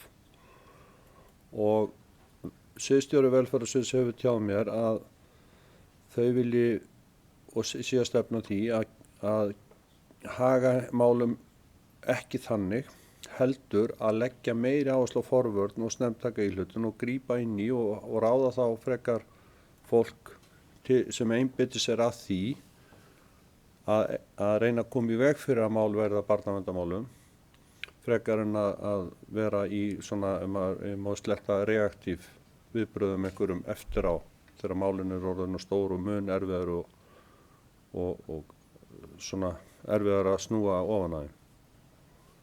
Ég vildi bara þetta kemur fram, þannig að þessi vinna er í gangi á sviðinu og við sjáum hvernig henni vindur fram.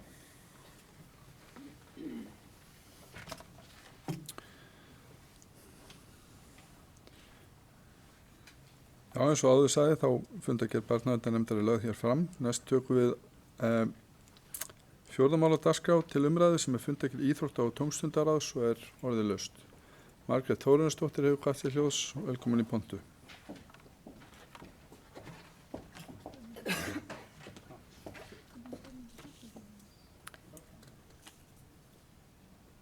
Virðulegi forseti og aðri viðstaddir, ég kem hér undir lið 2 Sundráð IRB styrktarbeðinni.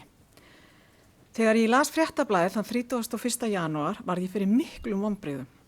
Fyrirsögnin sem ég las var eftirfarandi. Fá ekki styrk til að æfa sig fyrir ólympíuleikana. 3 einstaklingar sóttu styrk til Íþrótta- og tómstundaráðs Reykjanesbæjar að upphæð 300.000 krónur. Íþrótta- og tómstundaráð hafnaði styrktarumsókninni vegna þess að æfingaferðirnar falla ekki undir reglur Íþróttasjóðsins. Sorgleg staða, en hún er því miður sönn. Á sama fundi undir lið 1 í fundagerðinni var ekkert vandamál að samþykkja og veita 500.000 til nettómótsins til að bæta opnunarhátíð og loka kvöld mótsins. Ég er ekki á móti styrkti nettómótsins og ég styð það heilshugar og ég vil endurtaka að ég er ekki á móti styrkti nettómótsins. Hins vegar gat ég ekki séð að í reglum sjóðsins er hægt að styðja ákveðin íþróttamót frekar en að styrkja æfingaferðir en hvorugt fellur undir reglu sjóðsins. Því spyr ég, á ekki sama að gilda styrkveitingu nettómótsins og styrkveitingu til þessara einstaklinga? Eigum við ekki vera stolt af íþróttaflokkinu okkar sem er svona nálangt og fer erlendis á mót á vegum landslið Íslands? Þetta er ákveðin forvörn fyrir unga fólki en það virðist ekki skipta máli hjá meirihlutanum. En það kom það berlega í ljós þegar ég lagði fram tillögu mína þann 18. júní árið 2019 að stofna afrekssjóð fyrir einstaklinga sem skara fram úr í íþróttum. Með einu pennastriki samþykkti meirihlutin að hækka laun sviðsstjóra bæjarins sem nemur 10 milljónum á ári, þvert á lífskjarasamninga. Allir bæjarfulltrúar samþykktu að vísa tillögu minni til Íþrótta- og tómstundaráð þar sem hún var tekin fyrir og greinilega misskilin samanber bókun mína á bæjarstjórnarfundi þann 3. september 2019. Við erum að tala að styrkja þetta unga fólk 300.000 krónur sem gefur þeim kleift að æfa fyrir ólympíuleikana. Ég bara trúi ekki að það sé ekki hægt að styrkja þetta unga frábæra afreksfólk. Ég legg því fram aftur tillögu mínum að stofna afrekssjóð með vonum að meiri hlutin sjáinu ljósið og mikilvægi þess að afrekssjóður verði stofnaður. Við eigum frábært íþróttafólk sem að standa sig mjög vel og við getum verið stolt af þeim og þau eru stolt að bera merki Reykjanesbæjar sem þekktur fyrir að vera íþróttabær. Gleymum því ekki að þau koma okkar sveitafæli á framfæri á jákvæðan hátt.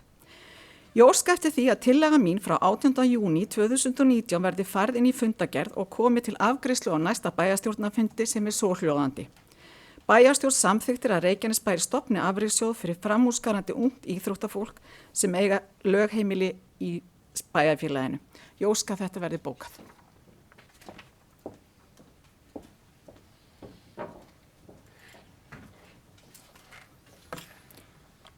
Styrmir Gauti Fjellsteð hefur gefið mér ábendingu, gerð svo vel.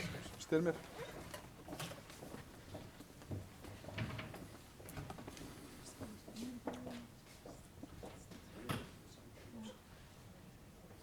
Forseti, með leyfi forseta vil ég byrja að koma hér upp með máli sem ekki á dagskrá og núna að mér verið fyrirgefið það, en ég vildi koma upp og fagna undirskriftinu sem fór fram síðastliðinn þriðjudag þegar samstarfssamningur milli Reykjanesbæjar, Keflavíkur og Ungmennafélag Njarðvíkur var undirritaður. Frábær samningur sem við getum verið virkilega stolt af og munu eflaust fleiri bæjarfélög líta til okkar í nánu framtíð með það í huga að gera sambærilegan samning. Svo aðeins með bókun Miðflokksins. Sú bókun sem hún vitnaði í, Margrét Þórarins, hljóðar svona: Sá sjóður sem Miðflokkurinn vill stofna snýr að því að íþróttafólki hér í bæ sem skara fram úr og valið til að koma fram fyrir hönd Íslands. Reykjanesbær framúr skarandi íþróttabær og yfir því eigum við að vera stolt. Fjöldi ungmenna sem myndir hljóta styrki á hverju ári er auðvitað breytilegur en tillagan fjallar að venjulegu fjölskyldufólki muni verulega þá upphæð sem hægt að sækja þegar börn þeirra valin í landsliðsverkefni. Sjóðurinn núna, hann veitir styrk til þess að fara í landsliðsverkefni, þannig ég spyr hvað öðruvísi við þennan afrekssjóð sem þú vilt búa til? Hvernig mun hann vera? Takk fyrir. Já, Friðjón Einarsson hefði kvart sér hljóðs, svo vel Friðjón.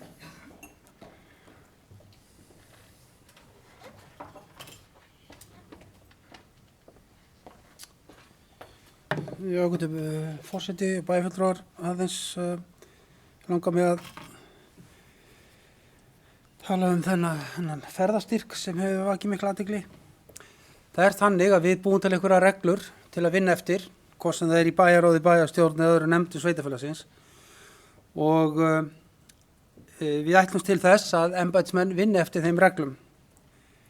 Það er þó eitthvað allt annað ef að menn beina máli sínum til bæjarráðs eða bæjarstjórnar, en við ætlum til þess að þegar bæjarstjórn og við sem hérna sitjum í bæjarstjórn erum búin að samþykkja einhverja reglur að þá gilda þær. Þetta eru reglur sem bæjarstjórn hefur sett, bara það sé alveg á hreinu. Og að bera saman ferðastyrki við hækkun sviðstjóra finnst mér bara alls ekki við hæfi. Ágæti bæjarfulltrúar hefur líka geta borið þetta saman við launin sín. Mér finnst það bara mikið betra. Að bæjarfulltrúar í Margrét hefur geta sagt að hún hefði fekk hækkun hérna í fyrra. Okkur bara hún ekki saman við sig.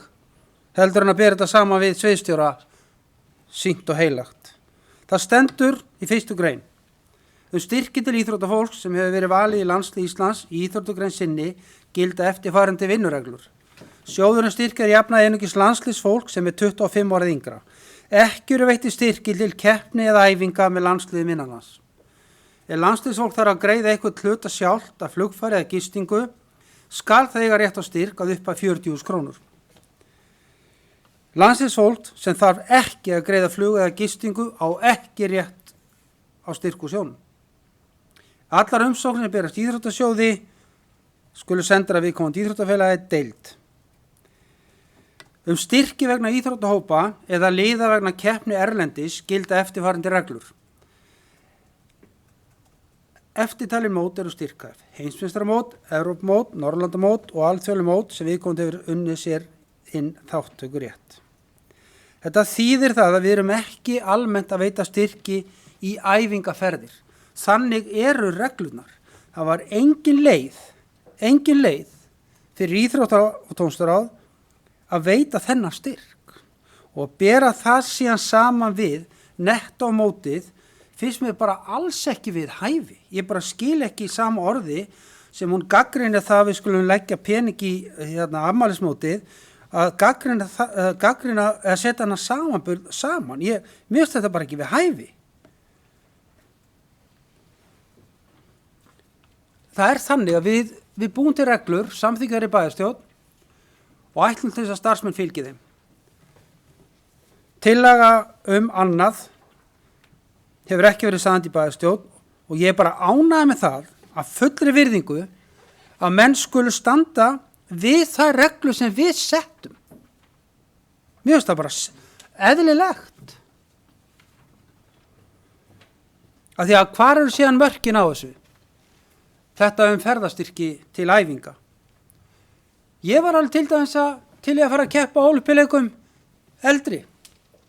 Er bærinn tilbúin að styrkja mig þá? Hver er munurinn? Þú vilt ekki gera þannig. Einmitt, sammála, takk fyrir.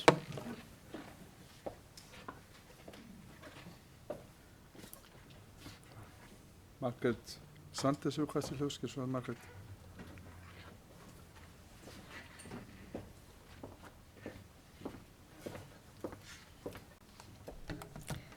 Forseti, bæjarfulltrúar, góði gestir.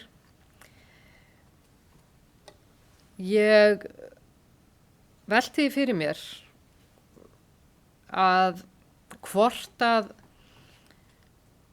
þessi fundagerð eða hvernig þetta er orðað í fundagerðinni, hvort að það sé það sem að við þurfum að breyta. IRB sendir inn styrkbeiðni og þeir eru að tala að það er Evrópumeistaramót unglinga og Ólympíuleika 2020 með landslið, unglingalandslið, SSÍ og landslið IF.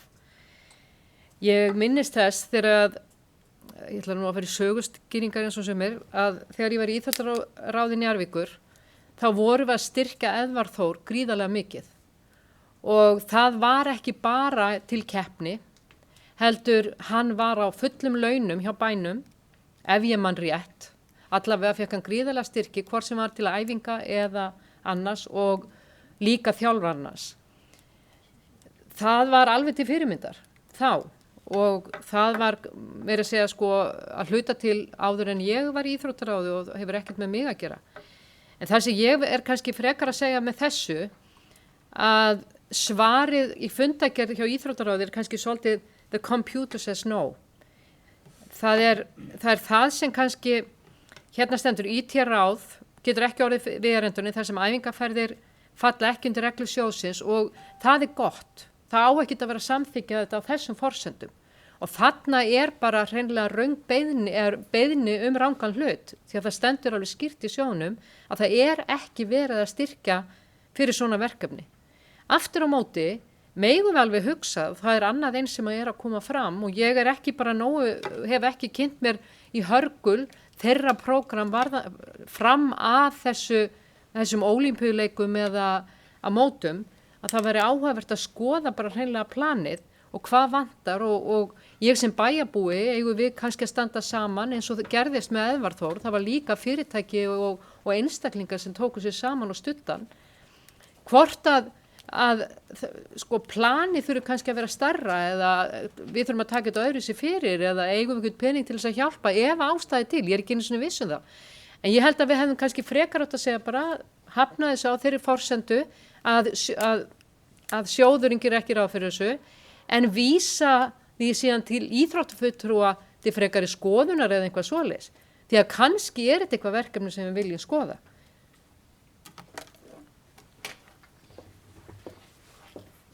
Margrét Þórunsdóttir hefur hvað til hljóðskir, svo Margrét.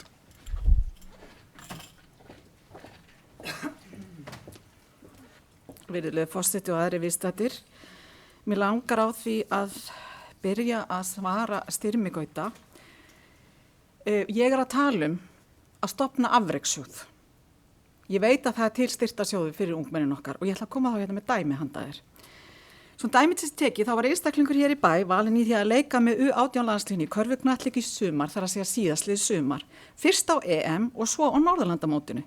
Kostnaður viðkomandi við fyrri ferðina var 253.700 og 285.000 krónur við þá seinni, eða samtals 538.700.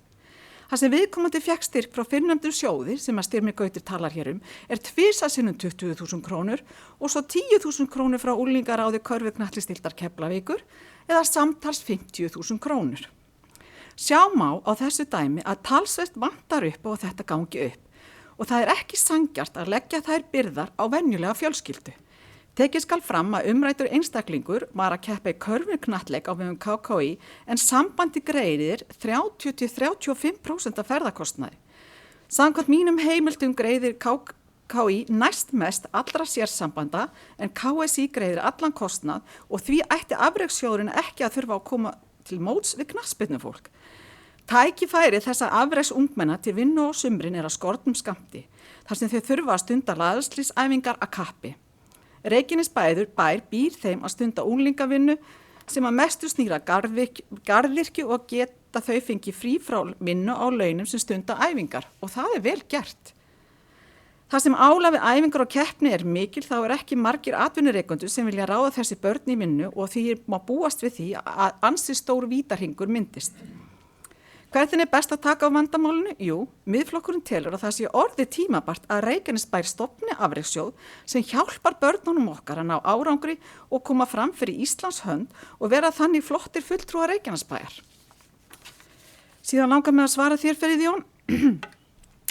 Sko, þú talar að það sé, þessi krakkar sé að fá styrk og og ég sé að bera þarna sama nettómótið, sko, ég bara, þú talar reglur og regluverki og það verið að vinna eftir því. Ég segi þá bara, ég gat ekki lesið í þessum reglum sjóðsins að hægt sé að styðja ákveðin íþróttamót frekar en að styrkja æfingaferðir, en hvorugt fellur undir reglur sjóðsins. Og ég endurtek enn og aftur, ég samþykkt þessum styrk til nettómótsins. Takk fyrir.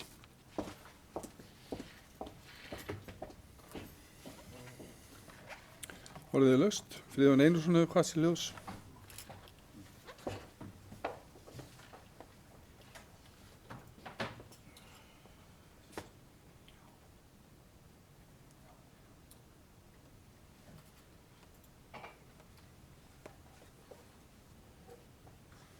Forseti,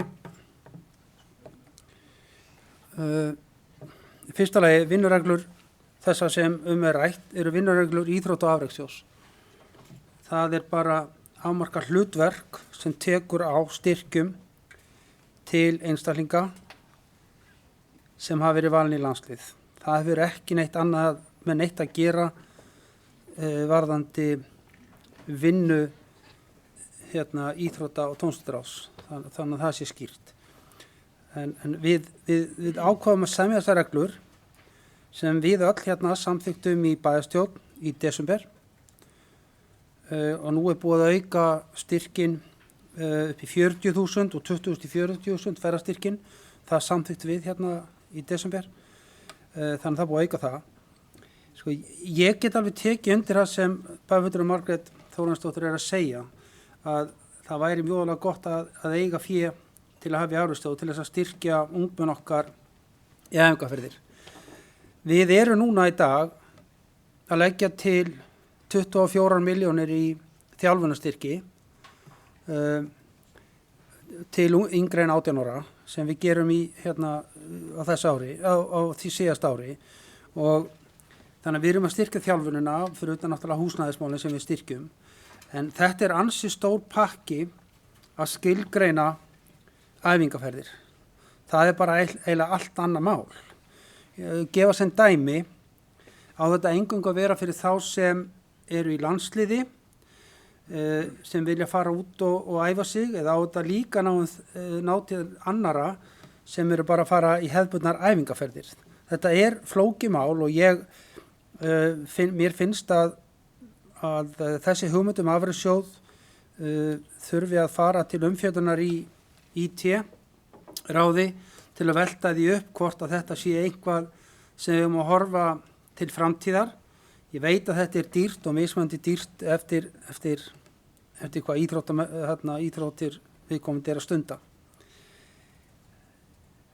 En ég vildi bara ítreka það að við verðum að fylgja þeim reglum sem við setjum. Ef við viljum breyta þessu, þá þurfum við að gera það og það þarf að gera þetta alltaf vel og vandlega því þetta getur ekki verið opið út á suður, svona reglur æfingaferðir.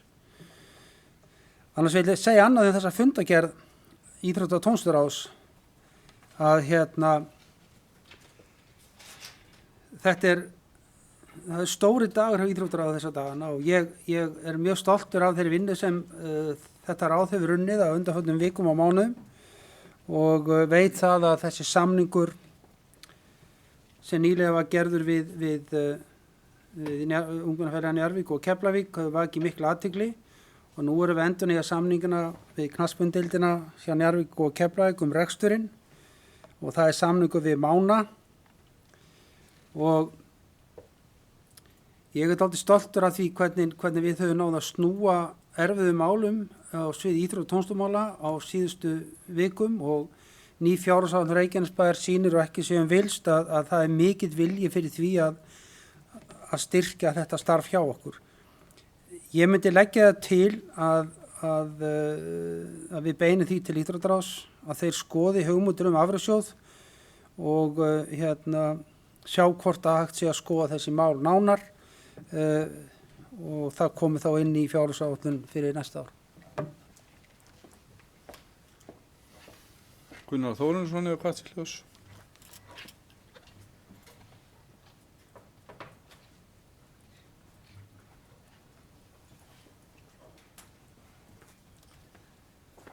Virðulegi forseti, ágætu bæjar stjórnarmenn og gestir. Við búum við það sennilega að vera lagasett hvað snertir þessa styrki til íþróttastarfseminnar. Og þá er ég ekki að tala bæinn. Ég er fyrst og fremst að tala fyrirtækin sem starfa hérna á svæðinu og ekki síst þeirra fyrirtækja sem starfa upp á flugvelli. Við búum við það að þeir setja afskaplega litla peninga í þetta, því miður. Og okkur vantar slíkan styrk til þess að einmitt kljást við þess svona vandamál. Alveg augljóslega. Ég er búinn að starfa í íþróttarhreyfingunni í eitthvað 50 ára eða frá því ég flutti hingað og hafði áður starfað inn í Reykjavík og þekki þetta mæta vel. Það vantar alltaf peninga í þetta. En fyrsta leiðin er auðvitað að reyna að leita til fyrirtækjana og fá eitthvað stuðning þaðan, en svo getum við íbúarnir líka bara stutt þetta. Því ekki. Ég er ekkert á móti því að bærinn búi til einhverja reglur þetta, en ég vil bara benda á að það eru næg verkefni fyrir bæinn á ýmsum öðrum vettvangi. Ég finnst að fyrirtækin og einstaklingarnir eiga að standa betur að þessu hver og einn og sinna þessu betur.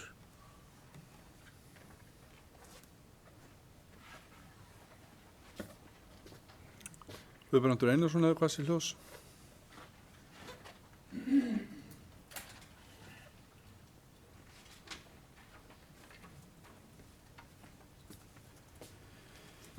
Virðulegur forseti, þetta er athyglisverð umræða sem hér á sér stað og enn á ný fellur bæjarfulltrúi Miðflokksins í þann drullubytt að ásaka meirihlutanum eitthvað í þessu máli. Mér langar bara að minna á það að í fundargerðinni þá skrifa allir fulltrúar ráðsins undir þessa höfnun, þar með talin sameiginlegu fulltrúi Miðflokks og Frjáls afls í Íþrótta- og tómstundaráði. Mér langar líka til að benda á það að þegar að vera að bera saman þetta svo kallaða nettamót og þennan styrk, þá kemur beiðni nettamótið fram fyrir áramót og það var búið að gera ráð fyrir því í fjárhagsáætlun.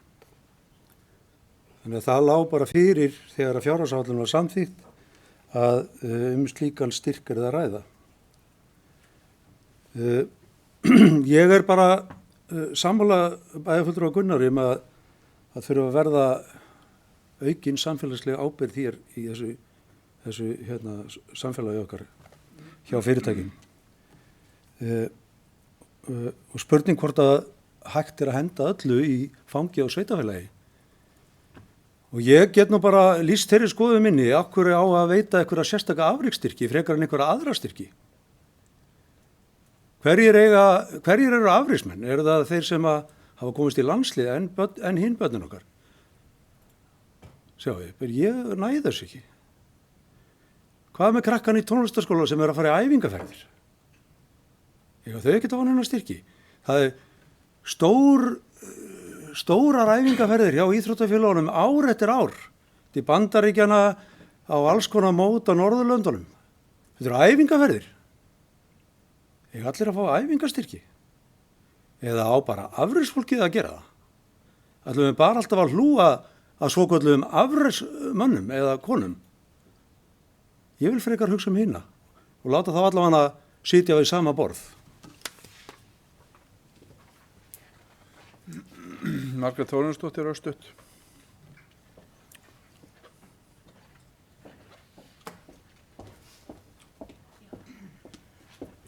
Takk fyrir þetta, virðulegi forseti og aðri viðstaddir. Ég vil bara fagna því að Friðjón Einarsson ætlar að vísa þessu í íþrótta- og tómstundaráð til endurskoðunar og sjá hvort það séu forsendur fyrir því að afrekssjóður verði stofnaður. Takk hérlega. Bæjarstjóri Kjartan Már Kjartansson hefur hvað til hljóðs. Gjörðu svo vel, Kjartan. Forseti, ágætu bæjarfulltrúar. Það er nú búið að segja ýmislegt þetta mál. Mér langar bara að rifja upp að á síðasta kjörtímabili var í þessu málaflokki eins og mörgum því miður okkur þröngt sniðin stakkurinn og minni peningar í boði heldur en kannski bæði nefndir og ráð óskuð eftir eða gátu vænst. Og það komu tilfelli í nákvæmlega þessari sömu nefnd á síðasta kjörtímabili þar sem að nefndin vildi afgreiða mál á jákvæðan hátt, vildi veita styrki, hafði ekki fjárráð og vísaði erindum og málum til bæjarráðs. Það komu held ég 1 eða 2 slík tilfelli upp á minnsta kosti. Og í framhaldi af umræðum í bæjarráði átti ég samtöl við bæði nefndamenn og starfsmenn að þetta væri í raunin ekki nægilega gott að gera þetta með þessum hætti. Ef að erindi best til nefndarinnar þá ætti nefndin að afgreiða málið innan þeirra heimilda sem hún hefði. Og verklaginu, það kom ekki fleiri erindi til bæjar og setti þetta.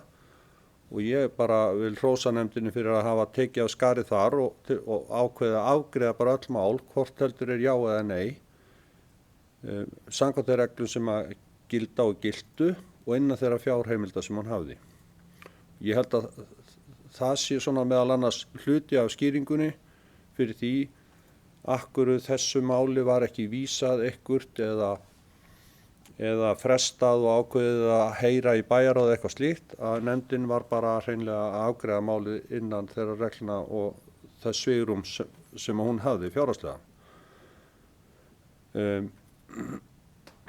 Mér langar líka til þess að nefna að það er ýmislegt í þessu sem að kannski bæjarfulltrúar og við vitum sum og aðrir kannski ekki og þyrfti kannski skýra betur og setja fastari reglur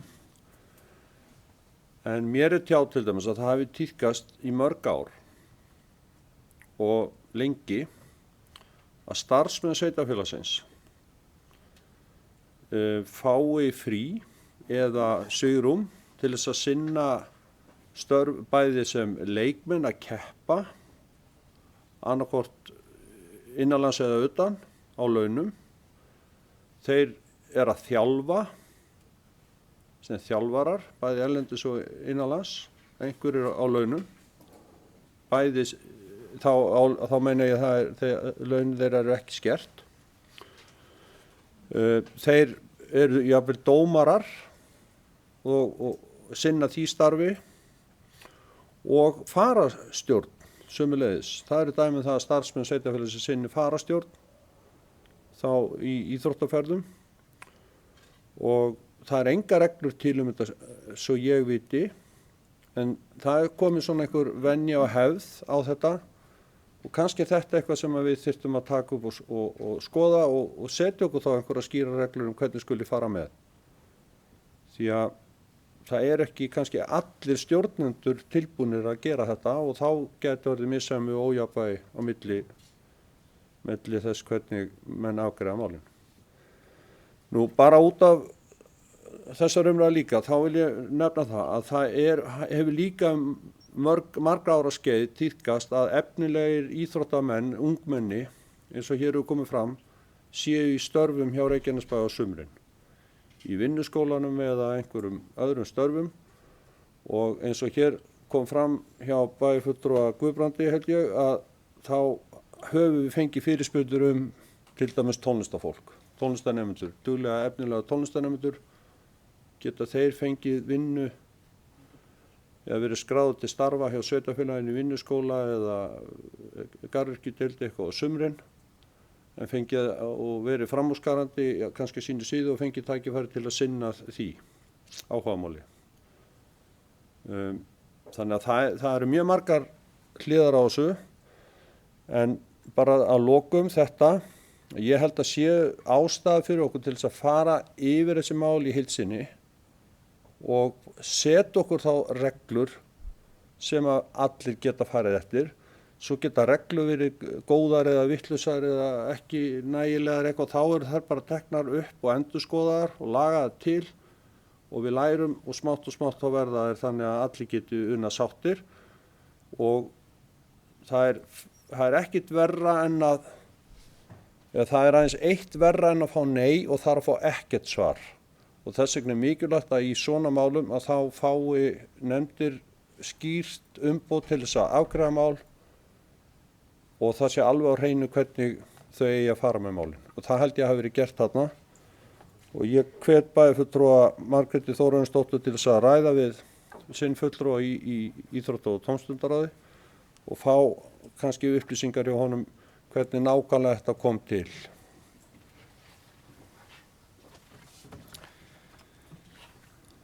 Það eru fleiri bæjarfulltrúar sem vilja taka til máls varðandi fundargerð íþrótta- og tómstundaráðs. Svo er ekki þá byrja þess að ágætu fundargerð undir fundin til samþykktar. Þeir sem geta samþykkt fundargerðinu vinsanlega skeiða merki. Hún er samþykkt 11:0.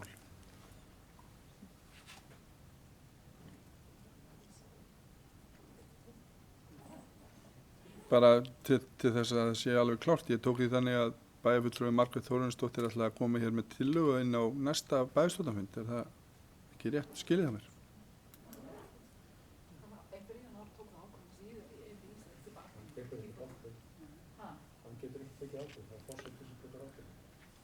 Ég skildi þetta þannig að væri að ræða tillögu á næsta bæjarstjórnarfundi.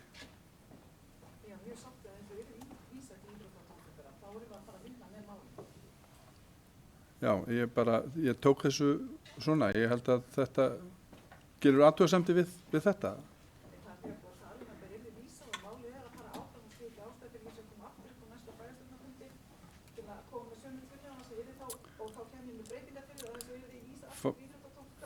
Forseti gerir bara örstutt hlé á fundi bara til þess að allir séu hér á sömu blaðsíðu.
Já, þá setjum við funda nýjum og mér heyrist allir vera á sömu blaðsíðu og þá höldum við bara áfram með dagskrá fundarins. Nú, síðasta mál á dagskráni er endurgreiðslu hlutfall vegna réttindasafns eftirlaunasjóðs Reykjanesbæjar sem er 5. mál á dagskrá og er orðið laust 5. mál. Friðjón Einarsson hefur hvatt sér hljóðs. Gerðu svo vel, Friðjón. Þakka þér, herra forseti, fyrir þolinmæðina. Mér langar bara að nefna það að þetta er risamál fyrir Reykjanesbæ sem er verið að samþykkja í bæjarráði. Við erum að samþykkja samkvæmt lögum að endurgreiðslu hlutfall á greiddum lífeyri verði 69%. Og þetta er mjög stórt mál. Og ég hefði kannski viljað taka langa og stranga umræðu þetta, hvað við erum að greiða í lífeyrissjóð. Þetta er, ef að segja, gamli sjóðurinn sem sameinaðist Brú. En erum við að taka ákvörðun það að endurgreiðslulífeyrinn verði 69% af launum viðkomandi. Þetta er risastórt mál og þetta er gert samkvæmt lögum að lífeyrissjóðurinn Brú sem fer með varðveislu sjóðsins fyrir okkur þarf að bera þetta undir bæjarstjórn einu svona ári. Og þetta geti verið 67% á næsta ári eða 70% eftir hvernig gengur hjá sjónum. En bæjarráð samþykkti tillöguna og vísar þetta til afgreiðslu bæjarstjórnar. Takk fyrir. Já, orðið er laust. 5. lið eru fleiri sem að vilja taka til máls hann. Ef að svo er ekki, þá ber ég 5. lið í fundargerð endurgreiðslu hlutfallið myndi fundin til samþykkt þeir sem geta samþykkt vinsamlega skýða merki og 5. liður endurgreiðslu hlutfall er samþykkt 11.0. Og þá er dagskrá fundarins tæmd og gerum við hlé á fundi til þess að ganga frá fundargerð.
581. fundur bæjarstjórnar Reykjanesbæjar haldinn í Merkinesi Hljómahöll 4. febrúar 2020 kl. 17. Viðstaddir Anna Sigríður Jóhannesdóttir, Baldur Þ. Guðmundsson, Díana Hilmarsdóttir, Friðjón Einarsson, Guðbrandur Einarsson, Guðni Birna Guðmundsdóttir, Gunnar Þóransson, Jóhann Friðrik Friðriksson, Margrét Ólafar Sandes, Margrét Þóransdóttir, Styrmigötu Fjellsteð, Kjartan Már Kjartansson bæjarstjóri og í forseti var Jóhann Friðrik Friðriksson. Fyrsta máli fundargerð bæjarráðs frá 23. og 30. janúar. Forseti gaf orðið laust fundargerðirnar til málstöku Baldur Þ. Guðmundsson, Friðjón Einarsson, Margrét A. Sandes, Jóhann Friðrik Friðriksson, Gunnar Þóransson, Guðbrandur Einarsson, Anna Sigríður Jóhannesdóttir. Fundargerðirnar samþykktar 11:0. Annað máli fundargerð menningar og atvinnuráðs frá 22. janúar 2020. Forseti gaf orðið laust fundargerðina til málstöku Friðjón Einarsson, Jóhann Friðrik Friðriksson, Baldur Þ. Guðmundsson, Guðni Birna Guðmundsdóttir, Margrét A. Sandes, Margrét Þóransdóttir og Gunnar Þóransson. Og fundargerðin samþykkt 11:0. Þriðja máli fundargerð barnaverndarnefndar frá 27. janúar 2020. Forseti gaf orðið laust fundargerðina og til máls tók Díana Hilmarsdóttir. Til máls tók Margrét Þóransdóttir Miðflokki og lagði fram eftirfarandi bókun og með leyfi forseta mun ég ekki lesa bókuna en hún barst rafrænt. Til máls tóku Friðjón Einarsson og Kjartan Már Kjartansson. Fundargerðin lögð fram. Fjórða máli fundargerð íþrótta- og tómstundaráðs frá 28. janúar 2020. Forseti gaf orðið laust fundargerðina og til máls tóku Margrét Þóransdóttir Miðflokki og lagði fram eftirfarandi bókun og með leyfi forseta mun ég ekki lesa bókunina en hún barst rafrænt.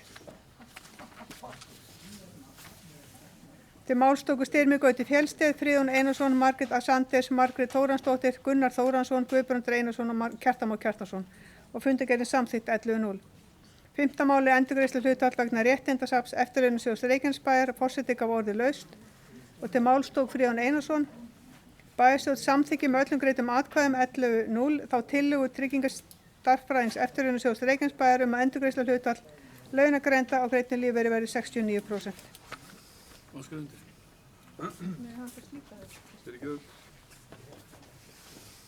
Þá liggur fundargerð 581. fundar bæjarstjórnar fyrir. Þeir bæjarfulltrúar sem geta samþykkt fundargerðina við sér að gefa merki. Og hún er samþykkt 11:0. Og slít ég fundi.